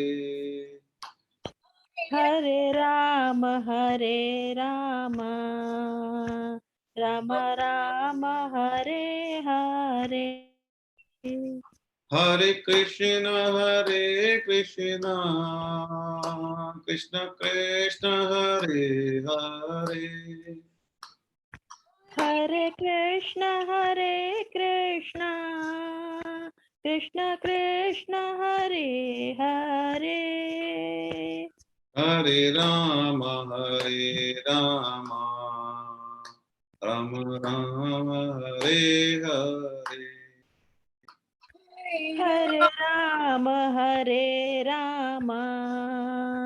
राम राम हरे हरे, हरे कृष्णा। हरे कृष्णा। नाम संकीर्तनम यस्य नाम नाम संकीर्तन यस्य सर्व पाप प्रणाशनम सर्व सर्व पाप प्रणाशनम, प्रणामो दुःख समनस्तम प्रणामो दुख प्रसन्नश्री समनस्तम, नमामि हरिं परम। नमामि हरि परम। बोलो बांके बिहारी लाल की, जय जय बोलो वृंदावन बिहारी लाल की, जय बोलो मीरा के गिरधर नागर की, जय बोलो सूर के घनश्याम की, जय बोलो वृषभानु सुधा राधा रानी की, जय बोलो जनक नंदिनी सीता मैया की, जय बोलो मर्यादा पुरुषोत्तम भगवान श्री राम की, जय बोलो चैतन्य महाप्रभु की। जय। बोलो साधक संजीवनी की, जय बोलो सब संतों की, जय सब भक्तों की, जय अनंत कोटि वैष्णव वृंद की, जय जय बोलो आज के आनंद की। जय हरि बोल हरि बोल हरि बोल। सर एग्जाम कब रहेगा? एग्जाम की डेट नहीं आई है, आपको बता देंगे जैसे डेट आती है। अप्रैल में होगा ना? अप्रैल में होगा? हाँ, जहाँ तक अप्रैल में होगा। और हमारा ज्यादा नहीं है, हम लोग 15 तो अगले में खत्म कर देंगे। 16, 17, 18 है, 2-2 क्लास की जरूरत है, करवा देंगे। 18 बड़ा है? 18 बड़ा है, उसमें है 78 श्लोक है, कोई बात नहीं, हो जाएगा, 3 क्लास में ले लेंगे, एक्स्ट्रा क्लास लगा देंगे, आप क्यों चिंता करते हो। नहीं, हम लोग को पढ़ना होगा ना, हम लोग को पढ़ना है। अच्छा, पहले करा देंगे आप? चलो पहले करा देते हैं। नहीं नहीं सर, लेट कराइए पर पहले नहीं कराइए। नहीं, चलिए ठीक है। मैं तो क्या है, 2 क्लास तो मैंने बताया ना, बहुत अर्जेंट था। एक तो मैं हमको फ्यूनरल में जाना पड़ा था, एक में हमारी बेटी को कोविड हो गया था, तो इसलिए मैं नहीं ले पाया। अब आपके एक एक्स्ट्रा क्लास लगा देंगे 1-2, ठीक है? चलिए, हरे कृष्णा। हरे कृष्णा।